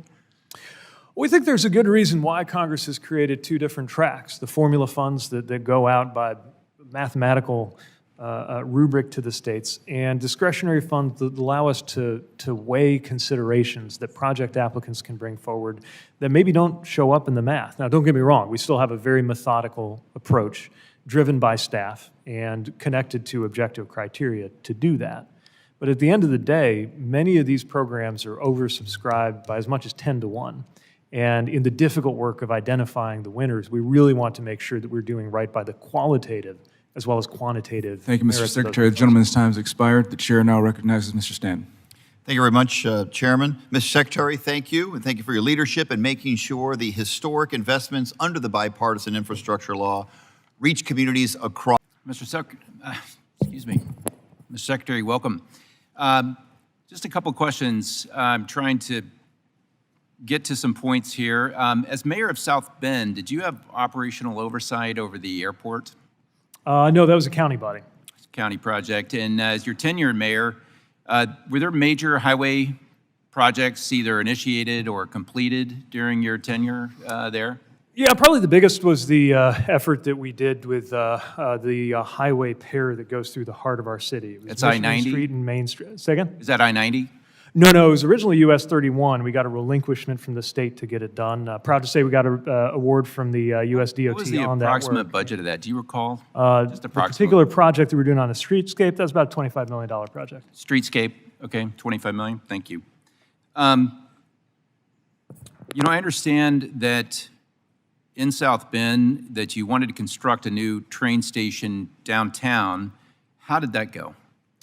Well, we didn't initiate a project to build a train station downtown, but certainly something that I believed as mayor could benefit the city, and still hope someday that that could become a reality. In order for it to become a reality, there'd have to be cooperation from the freight railroads that have a lot of the right-of-way that goes into it, and a level of funding that, at least on my watch, was not present at the city level. But I'm hopeful that, obviously, there's new leadership in South Bend doing a great job. But I'm hopeful that one way or another they can enhance rail connectivity, because I think it'd really benefit the community. Yeah, I did read about the South Shore line there at the airport and the Amtrak station somewhere in the Netherlands between downtown. I draw on that experience to think about the transit budget that you managed in South Bend of, I guess CNN reported as $10 million and 47 buses, to $90 billion approximately for your department today. You know, given this experience and having demonstrated a superior work ethic, I was going to ask that you draw attention in your $90 billion budget to properly staff the New York Terminal Radar Approach Control. Currently, it's at 54% staffing. You may know that this causes a lot of delays on the East Coast in and out, particularly of the New York City core airports, the main three. And it disrupts air travel. What are you doing to approach that? 54% seems quite dangerous. Well, it's not dangerous in terms of safety, but I agree that it's unacceptable. While we always make sure that there is adequate staffing to safely manage flight operations, when you're at 54%, what happens is that you have far more overtime going on. And in the worst case, if there were some perceived or potential risk to safety, it could even lead to ATC staffing-driven flow measures that could impact cancellations and delays. Now, let me be very clear. Are there safety measures for overworking our air traffic controllers? Because absolutely, yeah, of course there are 54% fatigue sounds almost like everybody's working double shifts. The fatigue requirements are always met at N90 or any other facility. But look, I think we're actually largely on the same page here. And so the thing I would want to I would emphasize just that when you say that it's not dangerous, is that because flights are being canceled in and out of the New York corridor? This is the thing I want. Yeah, this is the thing I want to So, emphasize, right? If I'd love to be able to answer. Inconvenience, or yeah, please. Would love to be able to answer your question. Sure.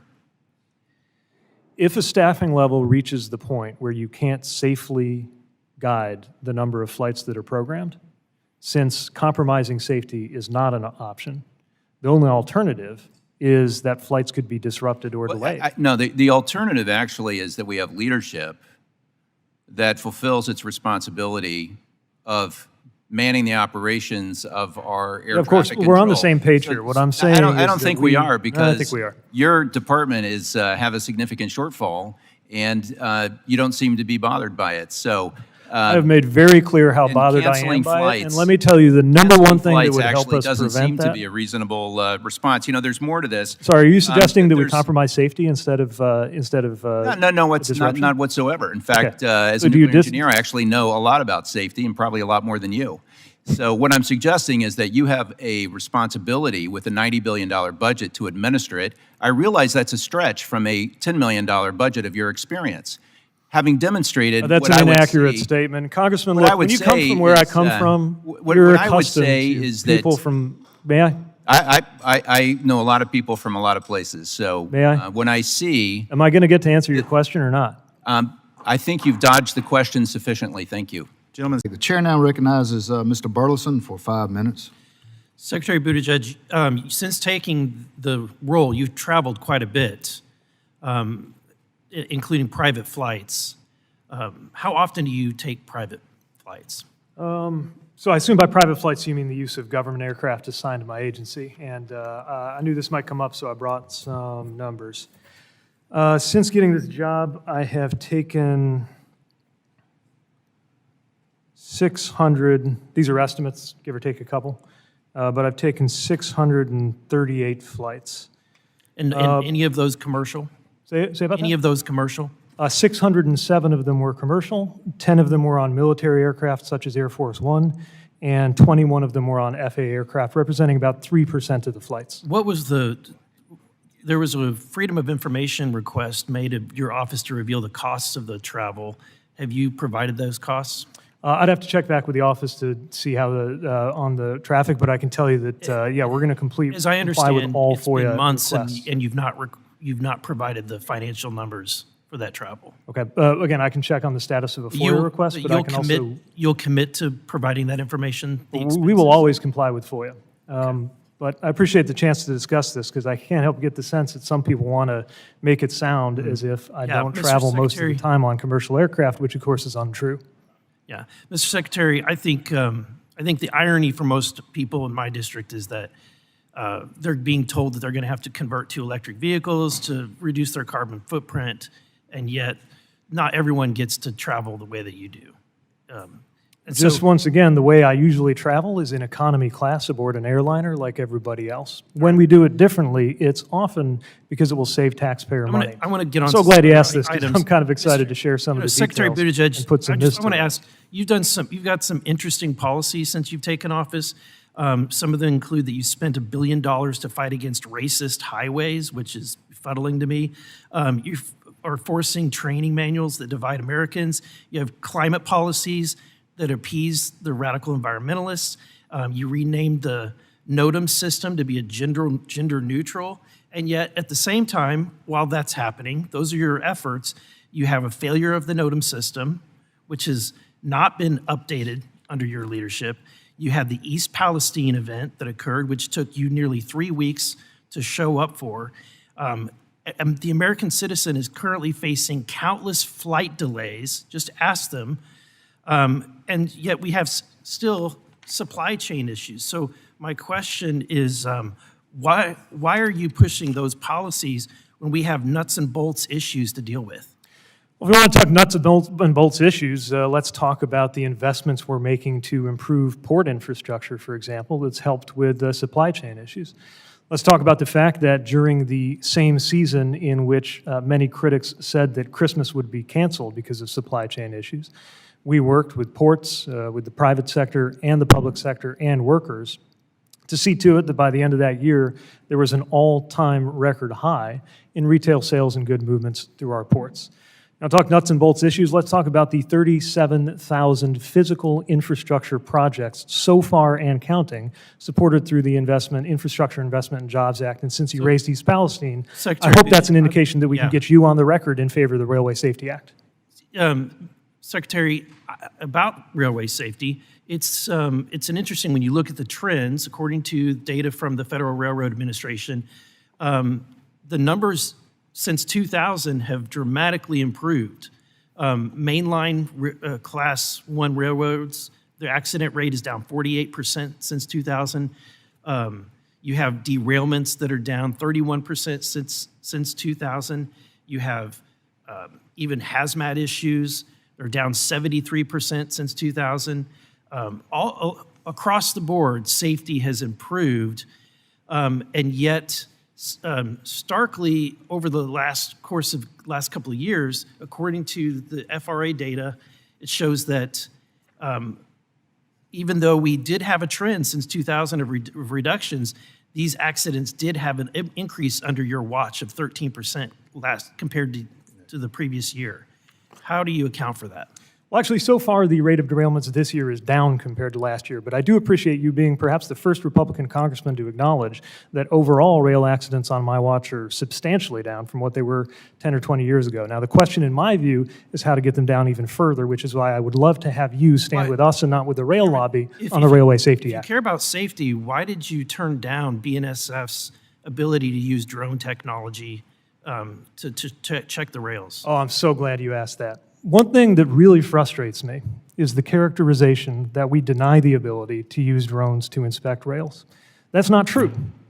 What's true is that we require that it be supplemented by the traditional human inspection until that technology is proven out. We are not stopping them for 1 second from using these new technologies. Arbitrary and capricious by a court. The gentleman's time has expired. Chair thanks the gentleman. The chair now recognizes himself for 5 minutes. Secretary, thank you for coming. Thanks for listening to our questions. I want to pick up where we left off in July of 2022 regarding what I view as the administration's anti-market policies in regard to EVs. They are expensive. The grid is not, we're building a second grid, I guess, on top of the grid we already have, which is a huge cost, and people are paying for that in their electric bills. The batteries have limited range, and despite the subsidization, the market is literally not adopting EVs, regardless of what we want to believe or what you want to say.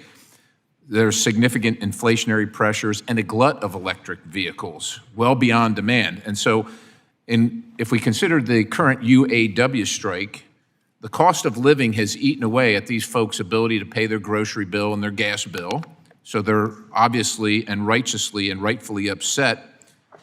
And the administration's subsidization of the electric vehicles is killing their jobs. They know this. On the second point related to EVs, I think it's important to quote the UAW president, Shawn Fain, directly, and I quote, "Not only is the federal government not using its power to turn the tide, they're actively funding a race to the bottom with billions in public money," unquote. Now, you've recently moved to Michigan, I understand it, and I just wonder what you have to say to Michiganders who feel the federal government is using their very tax dollars to destroy their industry and their jobs.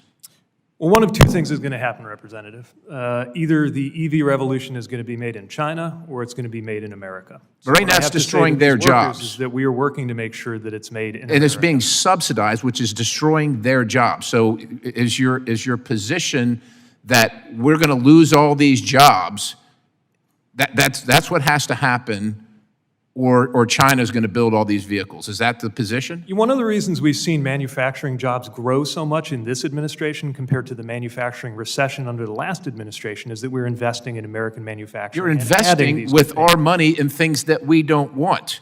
You realize that forcing car companies to make these vehicles at a loss, about $60,000 per vehicle sold, is damaging to the UAW's jobs. In fact, I'm going to just look at Ford. I hate to call them out, but their electric vehicle unit is expected to lose $4.5 billion this year, which is up from $2.1 billion in losses last year. There's a 92-day supply of electric vehicles, which is twice that of the current average of the internal combustion or traditional car. And I would just remind everybody that electric vehicles were one of the first vehicles on the market back in the early 1900s, but they were replaced by better technology then. Now, the average new vehicle transaction price is about, I don't know, I just heard one of my colleagues, $50,000. I got $48,763, which is up $10,000 since your boss became the president, and the average used vehicle price is $26,510. Mr. Secretary, the people I work for, my bosses, can't afford what you're forcing on them. These are not market forces. This is the government funding the destruction of our own automotive industry. And I hope you know that approximately 2/3 of EV owners make over $100,000 a year. My bosses don't make that. I don't know if you can justify or how you justify forcing my constituents to pay for EVs and EV infrastructure for coastal elites and wealthy people, but somehow you do. Well, I need to point out that wealthy people were specifically excluded from the Inflation Reduction Act. Well, We I wish just we could have gave had you the your number. support on Do you cutting the cost dispute of that it. 2/3 of EV owners are owned by people over 100,000, that make over 100,000? Do you Sure, because dispute that? the first EVs, of course, were Do you acquired by dispute more. that? I No, mean, but that number's going down. Those are the facts. It doesn't matter if they're going down now. Why were you The folks against that cutting I the price of represent EVs? can't afford them today, sir. Why were you against cutting their costs? All these factors. I'm not against cutting their costs. The market should do it. But you want the government, you want my taxpayers to pay to cut the cost, which isn't cutting the cost. If you were of the it's view, subsidizing the cost. respectfully, Congressman, Sir, if you were of with the all view these that there should be factors no combined, subsidy to propulsion all these vehicles, then are factors you against combined oil and gas mean subsidies? that for Do you every believe that oil EV and gas sold, sir, subsidies at a loss, that the cost of the, as my colleague on the other side, the gas-guzzling pickup truck is higher now to pay for the loss as you kill your administration, and you in particular kill the auto industry. And I'll remind you, in 2008, after the financial crisis, the federal government bailed out this industry. So while you're here today, will you commit and will you pledge to oppose any effort to bail out the auto industry after you force it into bankruptcy again? Will you do that today, sir? Congressman, I got started in politics when I guess the answer is no. I Indiana yield the factory was at risk of being shut down because an elected official in my state tried to block the administration from saving Chrysler. I got involved and stood with the UAW to save those jobs, and I'll always be with auto jobs being preserved.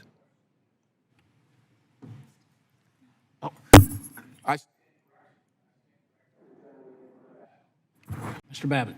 Yes, sir. Thank you, Mr. Chairman. And thank you, Mr. Secretary, for being here today.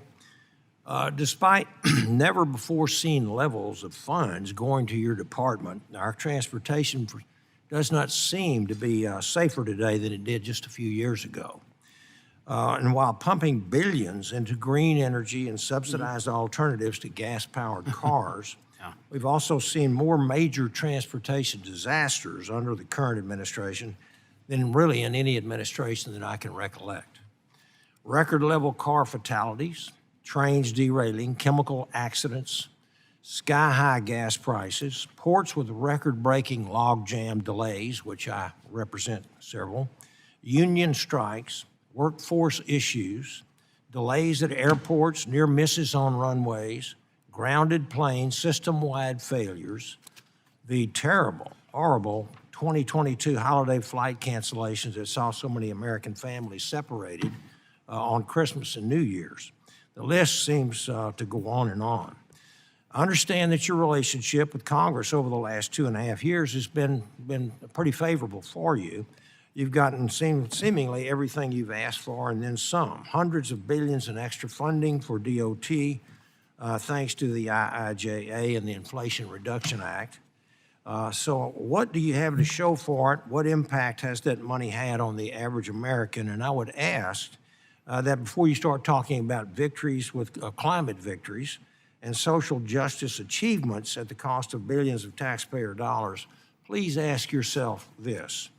Does that green subsidy, that solar R&D project, or that new mandate to go after oil and gas help anyone if Americans can't rely on safe, affordable transportation?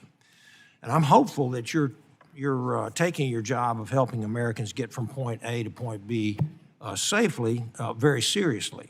But from what I can see, your office is simply writing blank checks to fulfill Mr. Biden's climate initiatives while leaving the average Joe in the dust.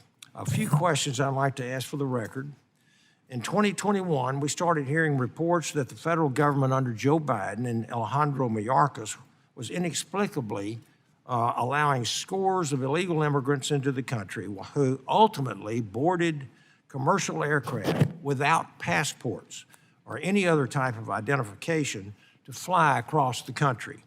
I wanted to ask you how you feel letting thousands of individuals without passports whose motives and backgrounds are unknown to us to us aboard domestic flights, and are these flights still occurring? Well, I don't know all the details of the Homeland Security side of that, but I would point out that as a general rule, when you get on a domestic flight, you don't have to show a passport. That's true for anybody. As to the blank checks, I would argue that expenditures like the $18.3 million that I approved for the Bayport terminal is not a random Biden administration priority, but something that benefits both your district and the American people. We are investing in roads and bridges, ports and airports, rail, transit, and I'm also puzzled by the implication or the assertion that the rate of railroad accidents or other safety issues is higher under our administration than in previous administrations, when that's simply not supported by the record.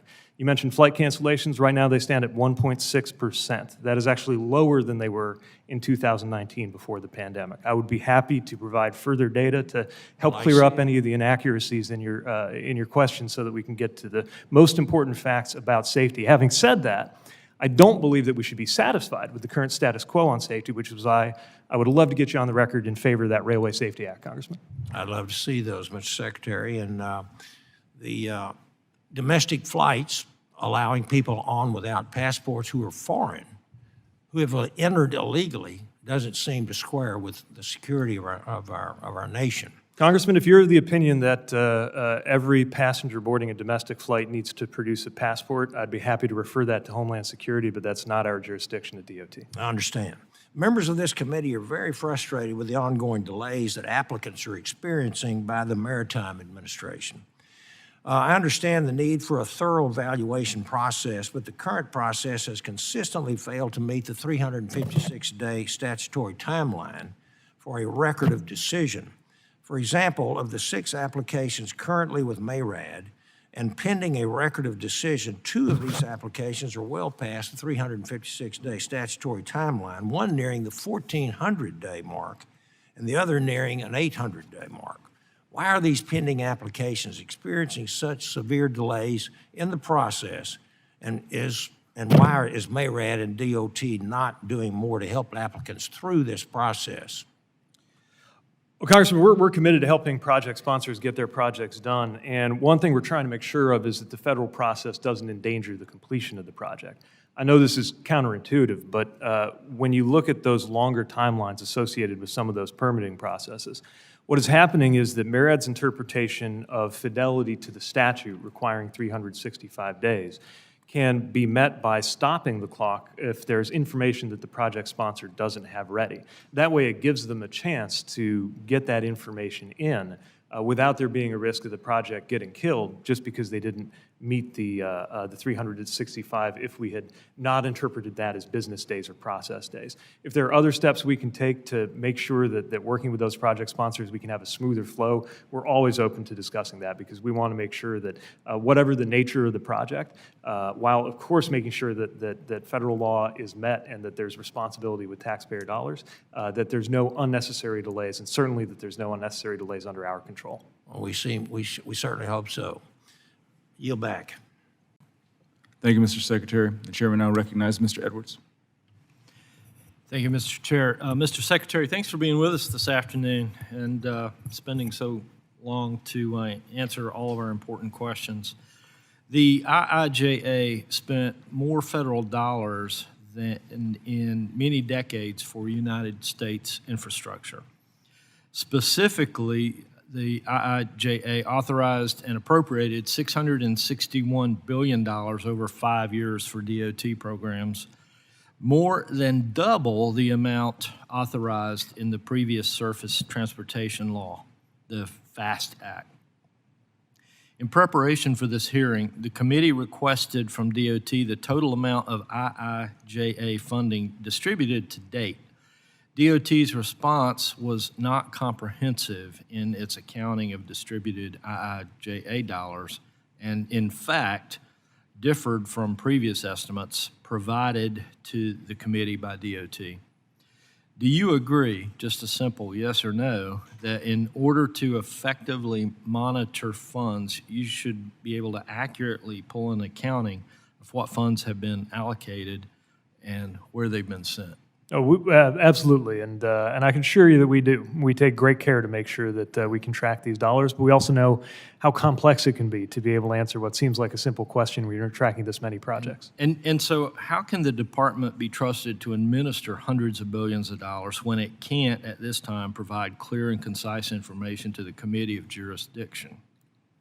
Well, take a case where formula dollars go out to a state, and the state has met the requirement to be able to have those dollars passed to that state. Now, traditionally, we wouldn't follow those dollars past whether they were federally compliant, but the reality is for those dollars to turn into dirt moving, bridges getting built, or whatever the project is, we would want to know that. Now, the only way to officially require that information would be to impose a mandate on the state, which we don't want to do. We don't have the authorization to do, but we need to follow the funds so it's not a fire and forget sort of thing. All right. And so that's what we're working to try to make sure we create the visibility on, not just to make it available to the committee, but to make it available to the public, as you'll see increasingly available through the online tools we've created for project tracking. And so, given the concerns that DOT was unable to provide a comprehensive accounting of IIJA funds, is there any way that you can commit to a particular time frame to provide this committee a full account of IIJA funds that have been announced, obligated, and outlaid to date?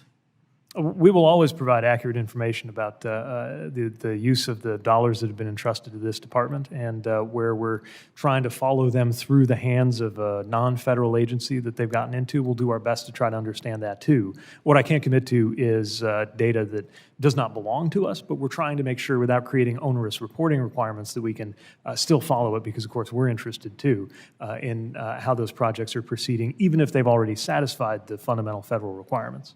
And so who would be in a position best? Would it be your office or would it be Congress to require some sort of reporting from the states in order to get the information to you that this committee requires to do its job? We think that we definitely hit the states with a lot of reporting requirements, so I'm not here to propose that Congress add even more. But over time, if we find that there are visibility issues or problems, we would certainly engage both the states and potentially this committee on how to make sure that we address them without creating undue burden. And so I'm not sure I heard who would be responsible for. Well, we think of it as our job, but if we need help from Congress, we'll make sure to tell you. All right, thank you. One other question, coming a little bit more close to my district. An important program in North Carolina is the Appalachian Development Highway System, the ADHS, which includes Corridor K in particular, which needs additional funding to complete its final segments. Can you share your thoughts on the importance of the ADHS and projects like Corridor K to improve access and mobility for isolated rural populations, including what that can be done for economic activity and quality of life in rural areas like I represent? We strongly believe that connectivity to highways and ultimately to the federal and interstate highway system is an important part of the lifeblood of any economy. And when there are communities, including Appalachian communities, that have been left out of that level of connectivity, we know that limits opportunities for families, for workers, for cities and towns and counties, which is why the ADHS is important and I know enjoys a high level of support from Congress and from us too. When you have that kind of connection, horizons open and it becomes more likely that people who live in these rural communities don't have to fear that the next generation won't find any opportunity on the soil that produced them. And we're very committed to doing our part to use transportation to benefit the future of those communities, including through efforts like the ADHS. All right. Thank you, Mr. Chair. I yield. Thank you.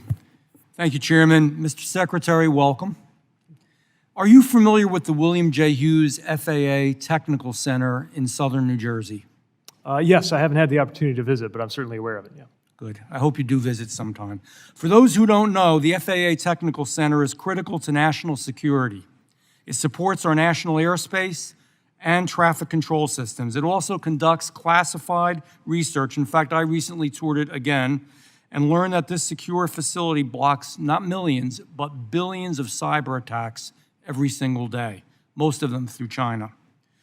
Through the Technical Center, the FAA owns and manages a large campus in South Jersey. The FAA campus includes the Atlantic City International Airport.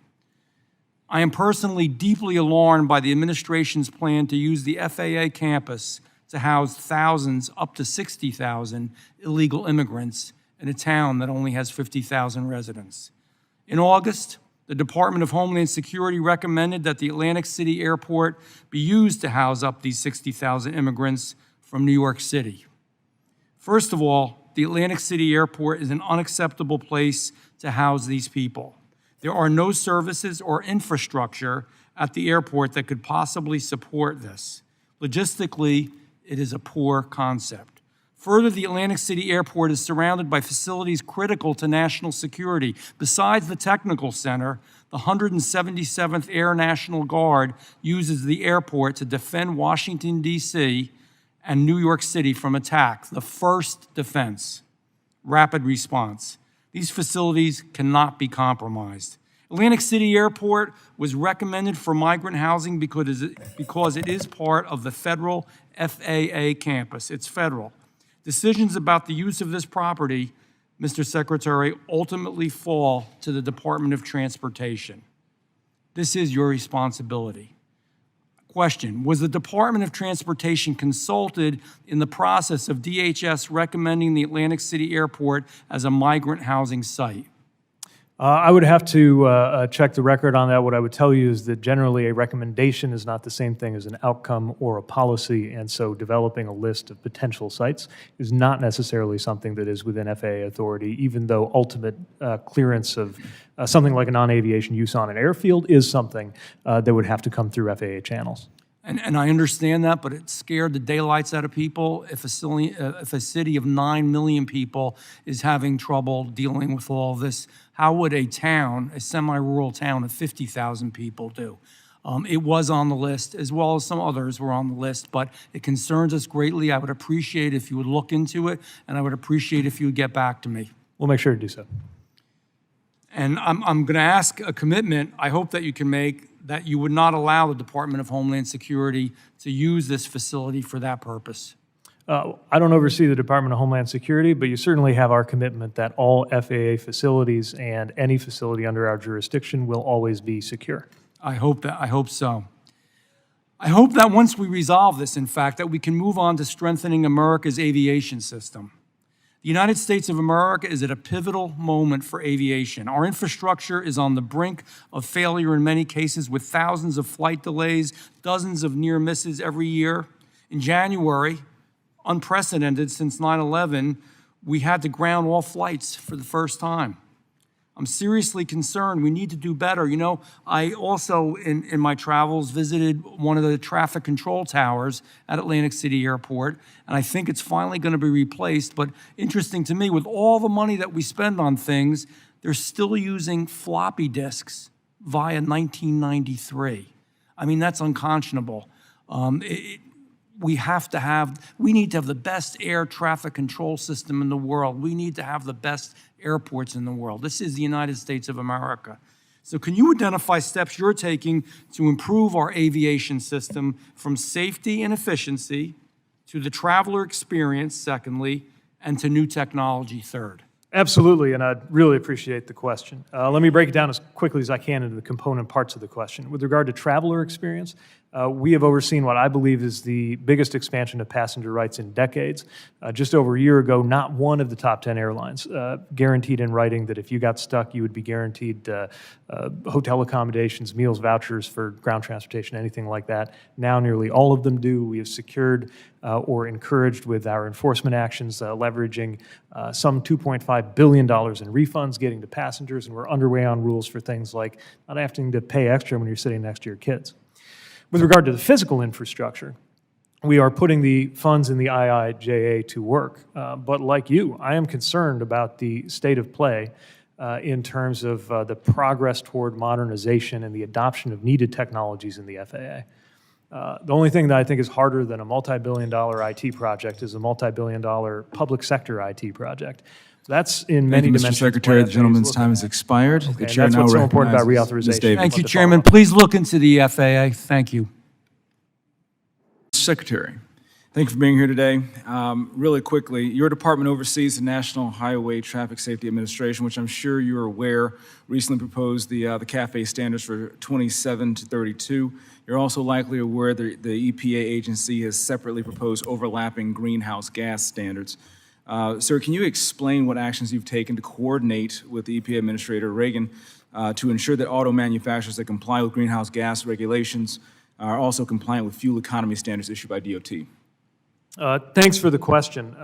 We recognize that the development of two related but different sets of standards, one from NHTSA with regard to fuel economy, one from EPA with regard to emissions, can be a complicated thing for industry to deal with if we're not as transparent and coordinated as possible and as appropriate, while of course recognizing we're still separate agencies. And so we have worked to the extent appropriate in coordination with EPA and with the White House. All right, well, I'll get more specific. Specific to the DOT, CAFE standards in model year 2732 indicate automakers will pay $10 to $13 billion in civil penalties for noncompliance. Mr. Secretary, will these penalties increase or decrease the vehicle cost for the average American buyer? Well, if there's a failure to comply and there's a penalty assessed and the automaker puts that penalty on the back of the consumer, then their costs will increase. On the other hand, the consumer will be saving money thanks to the reduced gas that they'll be buying thanks to the standards, and we estimate saving about $1,000 per Okay, so let's assume that we go forward. Are those penalties reinvested by DOT in programs that would actually support more efficient vehicles, pollution reduction, or workforce development, or do they go to the general fund as essentially an implicit tax on the American people, which is the role of Congress?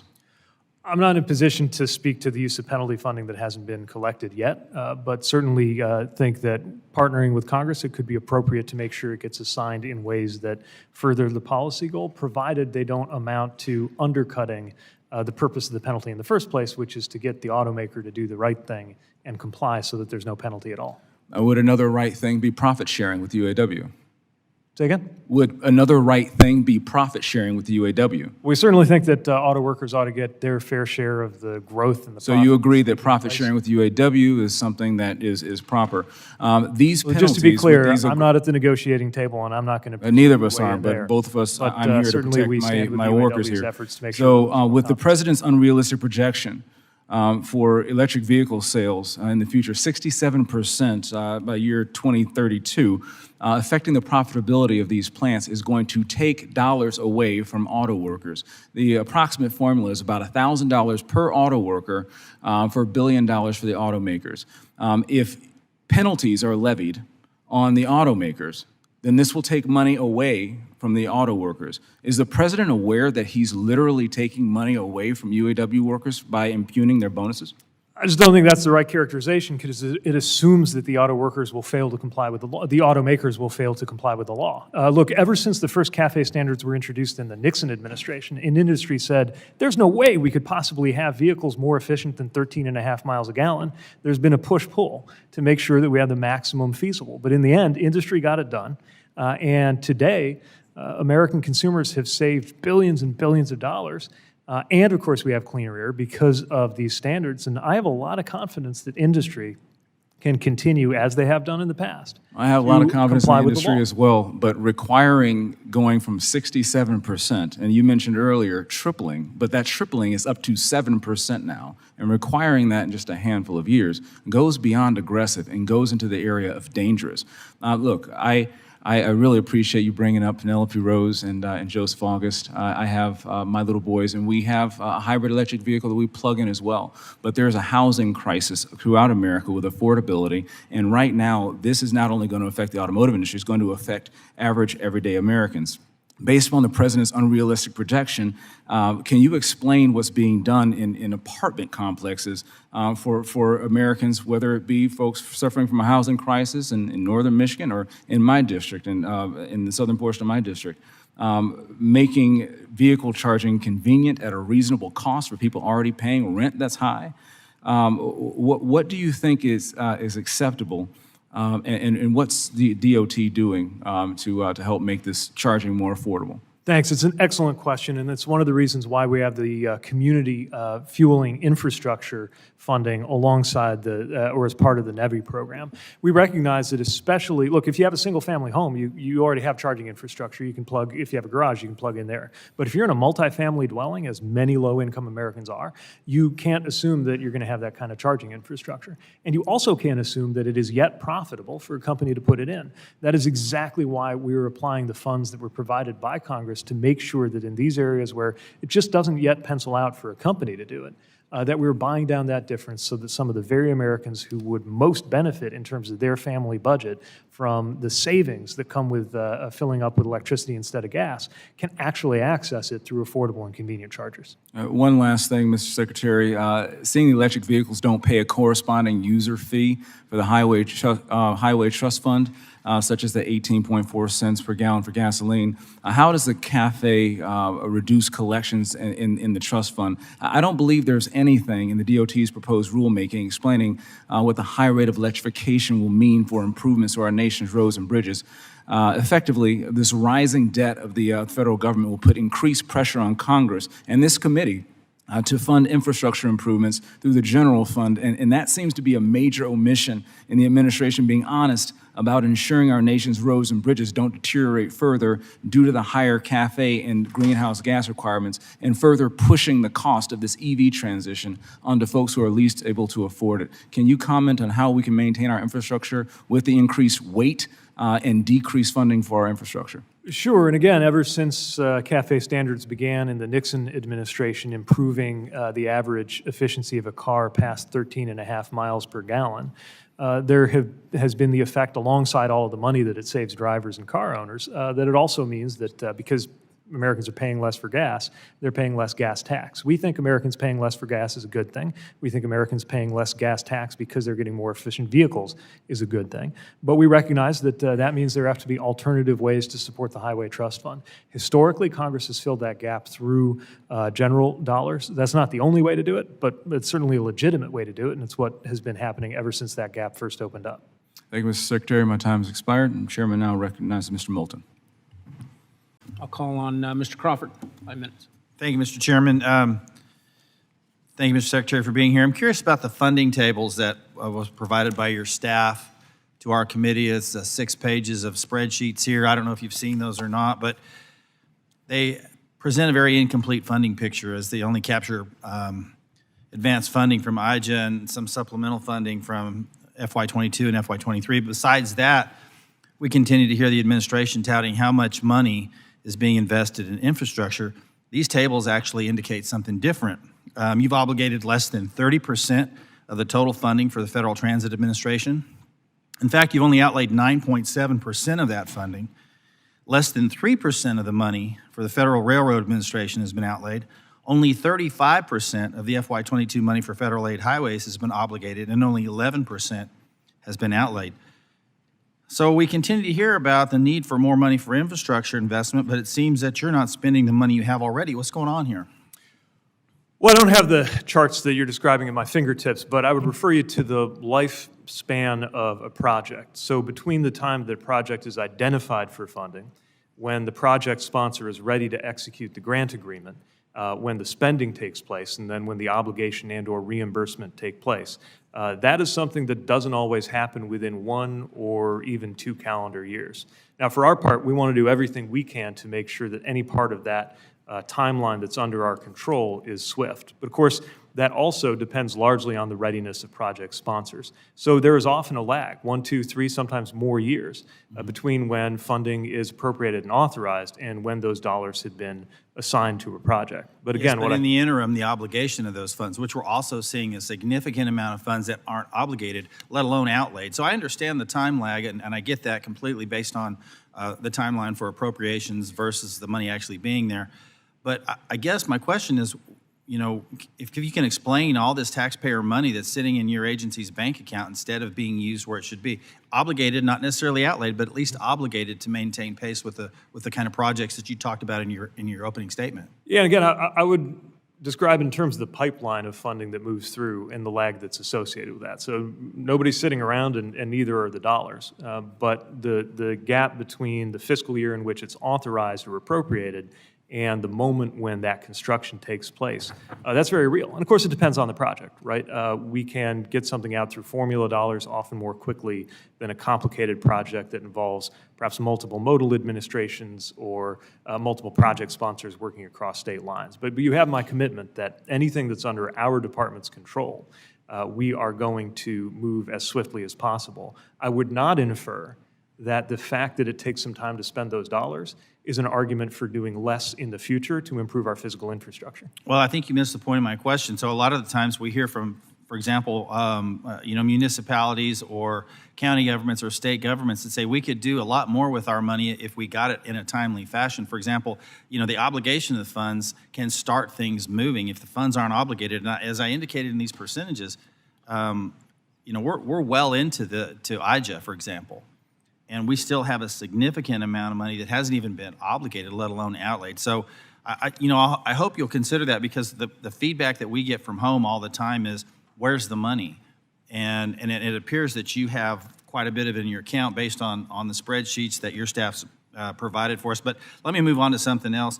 The Federal Highway Administration announced a notice of proposed rulemaking to require states and MPOs to establish a new performance measure with declining targets for carbon dioxide and to measure and report greenhouse gas emissions associated with transportation under the Federal Aid Highways Program. This was done despite the department having no authority to impose such a requirement. In fact, a greenhouse gas performance measure requirement was specifically omitted from IJA. How can you claim that imposing a GHG performance measure is consistent with the law or the intent of Congress, given that it was considered and specifically excluded from IJA?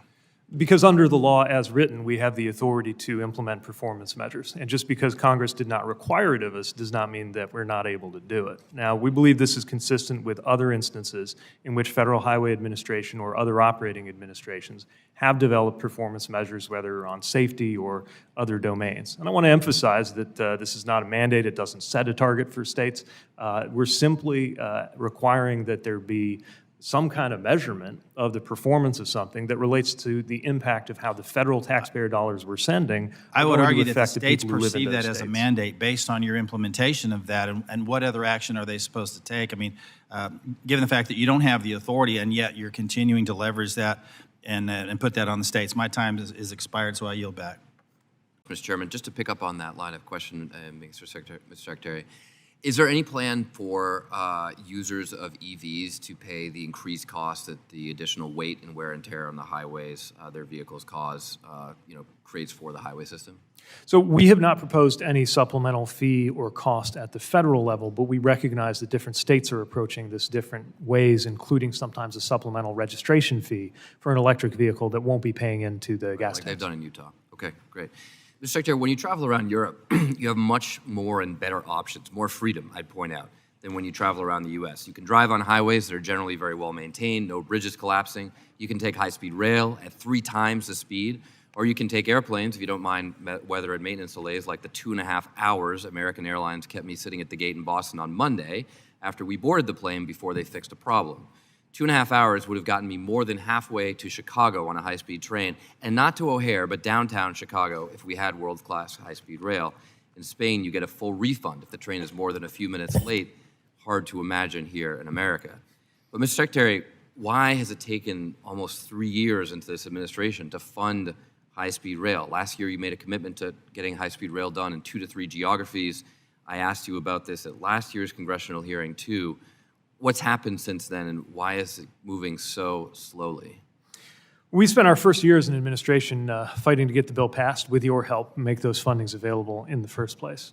We spent much of our second year standing up the dozens of programs, many of them multi-billion-dollar programs that were created by the IIJA, which means now we're at the stage of making the first waves of project selections and getting those dollars out the door. Now, Secretary, there were no projects to stand up for the administration because there are already high-speed rail projects ready to go, just waiting on federal funding. So there are a small number, but a very real and compelling number of projects that are currently in process for competitive grants that will be announced soon. I don't have news to make today on that, but what I can tell you is that high-speed rail projects are in the mix for the non-NEC Fed state partnership funds, and I believe many of them have a compelling case to make. Okay, well, I'll just, look, seeing is believing. You often say that. We've got to get high-speed trains that people can actually see and ride like they have in the rest of the world. And this is an unbelievably slow-moving high-speed rail program, so I hope we can speed it up. I was shocked to see Boston's South Station expansion listed as one of the priorities on the Northeast Corridor project inventory. It's a cost of $3.5 billion. It'll be obsolete in about 10 years. So why would you choose that over building the North-South Rail Link, finally connecting the Northeast Corridor all the way from Virginia to Maine at a cost of just $6 billion? Well, it's not necessarily always an either-or. As you know, they were in a bigger set of projects that were contemplated for Corridor ID. And actually, in this case, it is, because if you do the North-South Rail Link, you don't need to expand South Station. It solves the problem. But it solves the problem for 100 years, not for 10. I'd welcome a chance to get more details to you from FRA on how they approach project selection there. Okay. Quick question on freight rail. A lot of talk about freight rail safety after some high-profile derailments. There's a bill floating around the House and the Senate that will put more wayside detectors along the routes at a significant cost, although not that much. This is a 1960s technology. We have an opportunity, a transformative opportunity right now in America to leapfrog that and just have detectors on every single car. So an engineer would know instantaneously if there's any problem. I mean, this would be transformative for rail safety, ultimately saving the industry millions and millions of dollars, but they just have to get the instigation to actually put this widely available technology on their freight cars. So why are we doubling down, literally doubling down? That's what we're doing. We're adding more 1960s technology when we all have wearable devices that could be worn by freight cars and solve the problem much more effectively for the future. Well, the conditions for a wearable device are a little bit different than the conditions you experience on the underside of a freight car, but we certainly welcome the development of technologies that are newer, more effective, more comprehensive. And I very much welcome the work that's going on the Railway Safety Act. I'm actually amazed that you were the first member today to give specific mention to any of its provisions, because we think it is wildly important, in addition to the work that we're doing with the authorities we have, to get more backing and more legislative authority to increase accountability and safety. We have this technology on intercontinental ballistic missiles. I think if it can survive an intercontinental ballistic missile in space, it can handle the underside of a freight car. Let's get it done, and let's really move the industry forward and not just double down on the 1960s technology that's a quick fix and won't really make any meaningful change. We're for any change that puts us better off than where we were, but agree that we should be skating to where the puck is going and try to make sure that we're not just catching up to technologies that might soon become obsolete. Great. Thank you. Thank you, Mr. Chairman. Mr. Stauber. Thank you, Mr. Chair, Mr. Secretary. I represent northeastern Minnesota, Minnesota's 8th Congressional District. A couple questions. What is the average, do you know the average temperature in a Minnesota winter? I know it's pretty cold, but I would Well, it's 12 degrees, although some of my constituents saw temperatures as cold as 42 below last year. Mr. Secretary, how many states have an average winter temperature of below freezing? It's half the country. Does cold weather affect an EV's battery life, yes or no? Yes, it does. How much can an EV battery life be reduced by cold weather? Depends on the chemistry of the battery and the model that you're in, but it's a substantial percentage of the EV battery life. 50% or more. And how long does it take for frostbite to kick in if an individual is out in the cold? Let's say their EV has run out of battery on northbound 35 between Minneapolis and Duluth. You know, I once got stuck on northbound 35. About 30 minutes. It's about 30 minutes before frostbite. Mr. Secretary, do you know the average income household in the district that I represent? You probably don't, so I'll tell you. It's $69,000. Do you know what the average price of an EV vehicle is? Sure, I pulled the latest numbers. The models are starting around $30,000 for sedans. They're getting into the 40s for According to Kelley Blue Book, the average price for electric cars was over $53,000. Surely you're aware that they start closer to 30, right? My constituents would have to work a full year to pay for this unreliable car and would barely have enough life left over to care for their family. What is the average median income of a single individual EV buyer? It's $150,000. As of when? It's $150,000. As of when? I'm just asking because that number is going down each passing year. This month. This month. And how much of a taxpayer-funded subsidy is given to those high-income earners to purchase their EV? As you may recall, the You should Inflation know this. Reduction Act was set in such a way that there was an income cap on how you could benefit from it, so that the wealthiest $7,500. people are not able to take advantage of that. But we do wish we had your Mr. support Secretary, in lowering the cost of Mr. EVs. Secretary, would you agree it's $7,500? Say again? Would you agree it's $7,500? $7,500 is the maximum credit that is eligible, and we think that making For the EVs cheaper elites for to buy working their families luxury to the vehicles. tune of It's my- $7,500 Mr. is a good Secretary, move. excuse me. Do you think that it's fair for your administration to force constituents to purchase these electric vehicles when they're not working, especially in northern Minnesota? Well, the premise of the question is false because we're not forcing anybody to purchase any technology. Can you refer to any particular policy that forces anybody to by purchase any vehicle? by 2035, you want 2/3 of Americans to be using electric vehicles. They don't work in northern Minnesota in the cold weather today. And I want to just share something with you. Mr. Garamendi, and I agree with him, buy American. Last July, you sat in that same spot and answered our questions. And I told you about a concern that I have with child slave labor in the Democratic Republic of the Congo.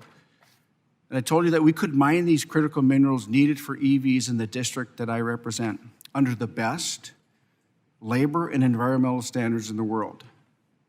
But you and the administration went ahead with an MOU with the DRC in January of this year.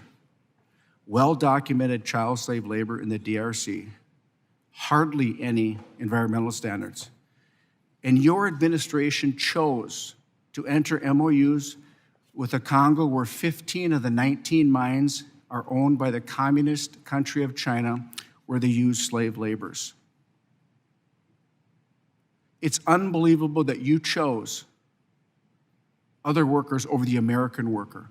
And it's unbelievable that you won't allow you and your administration won't allow mining here in Minnesota and the United States.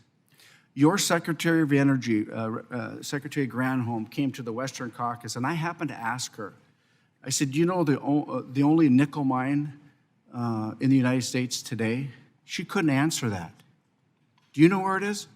No, I don't. It's in the Upper Peninsula of Michigan, the Eagle Mine. It's the gold standard. And she's our energy secretary. And do we need nickel, cobalt, and copper for these electric vehicles as we transition? The answer is yes. We need to mine here in America with American miners, American labor. We can do it. The biggest copper nickel find in the world, and your administration just banned it. Union labor, Mr. Secretary, that we want in your administration took the union labor off mining. And not only in northeastern Minnesota, but across this country, because today, this administration, they cannot give one example of allowing a mine to be opened in this country. And I yield back. Mr. Johnson. Chairman. Mr. Massey. Thank you, Mr. Chairman. Secretary Buttigieg, in addition to sitting on this committee, I serve as chair of the subcommittee in the judiciary on the administrative state, regulatory reform, and antitrust. You said on CNN, I believe, that, quote, the Department of Transportation has generally not gotten involved in these merger cases, but that's changing today. Was that statement in reference to the JetBlue Spirit merger? Yes, partly. It troubles me somewhat as you know, being on the subcommittee on antitrust in the judiciary, because the DOJ is already reviewing airline mergers to see if the mergers are anti-competitive. And it seems like a waste of resources for two agencies to duplicate work, but I'm worried that's exactly what's happening if DOT and DOJ are going to review the same merger. So do you think that the DOJ and FTC, for that matter, are unable to review mergers and protect American consumers? Oh, of course not. The way the division of labor works is that we have distinct but sometimes overlapping authorities. And so, as is often the case when you have different parts of the interagency dealing with the same issue, we seek, to the extent that it's statutorily appropriate, to coordinate. I'm going to be limited in how I talk about this because, of course, this is an open proceeding. But what we're trying to do is stand with DOJ, align our authorities where they cover the same turf, but also recognize that with regard to our, in my view, too long unused authorities around public interest, that we're also ready to activate those, especially because depending how the DOJ side goes to disposition, it might compel us to take other steps. Again, I don't want to get into the case too much, but depending on what's appropriate. Do you agree that they're the only ones who should be evaluating whether this is anti-competitive or not? Do I agree that the DOJ... I mean, you said that you both have some authority here, but that you didn't want to duplicate it. And their main authority and responsibility is to decide if this merger is anti-competitive. You're not seeking to relitigate that, are you, after their decision? Well, again, we're trying to work with DOJ to the extent that's appropriate. And then we have our own responsibilities that are separate. So, they have a standard for anti-competitiveness. What is your standard of, or principles, the limiting principles of whether this is in the public interest? Well, again, let me take care to caveat that I'm not commenting on the open proceeding, but I'm right. I'm about how we talking approach generally. So it really follows from what the law calls for. And again, there's really two sides of this. So there is DOT's responsibilities and authorities with regard to competition policy that are laid out specifically in the law, even though they haven't been used very much. And then there's also, in addition to the Clayton side, there's the public interest responsibility that we have that is somewhat distinct and will have to follow a distinct rubric from what is applied in the jurisprudence you've had around competition on the DOJ side up till now. Can you give me some examples of things that might run afoul of public interest that aren't in the domain of DOJ's responsibility to determine whether it's anti-competitive or consumer welfare benefit? I think if I tried to get into hypotheticals, it would be at risk of being perceived as prejudicing this case. But what I'll say is that the law is written differently with regard to our competition authorities, creating an overlapping, not identical, but also not simply parallel authority. The reason we have questions here is it's been about 3 decades since somebody said a statement like yours that leads us to believe you might be relitigating or some of the things DOJ is doing. So I'm looking for the limiting principles. Yeah, so again, I don't want to make case law on the fly here, but we have a responsibility to review the public interest associated with these competitive dynamics that was entrusted to our department, basically as a condition of deregulation. At the time of deregulation, it was confidently pronounced that we would go into the future with dozens, if not more than 100, competitive major airlines. As you know, we're depending how you count, down to 4 or 5. So we know that there is something in the way that this has been practiced over the decades that is, at the very least, out of alignment with what was expected as an outcome of regulation. And that's why we think following the law as written, I've got we have a 3 seconds responsibility to left. get more involved. I appreciate that answer. I got a real quick question. Tesla spent billions of dollars on a charging infrastructure, and now the government says they're going to do the same thing. What's it going to cost the government to do this? And doesn't it disincentivize private investment when the government comes along and says, we're going to create these chargers? What incentive does Tesla have to do it anymore? And when will there be enough charging stations available nationally that no family will again be prohibited access from one of these chargers due to a cabinet member's promotional tour? What's great about Tesla's decision is that they're opening their chargers to not be a walled garden, but to be available to other vehicles too. We welcome that. But even that built infrastructure alone of Tesla's, which is remarkable, is not on its own enough to meet the national charging demands of the country. The simple answer to your question of how much is that we have $7.5 billion going against this goal as provided by IIJA. But the other thing I would point to is that there will be gaps in areas that it might not be profitable yet for a company to install a charger. And I would point here to rural areas or low-income areas as an example, where we want to make sure we accelerate that process. And so that's why we think it's appropriate and important to introduce those federal dollars to speed up that process alongside the private sector dollars. And it's going to be a race. I mean, getting to that 500,000 chargers that the president envisions by the end of this decade will require both with those installed with and those installed without federal subsidies to move at a really fast clip. My time's expired. I don't think there should be a race between government and private enterprise. Oh, it's not a race between us. We're racing in the same direction. And I yield back.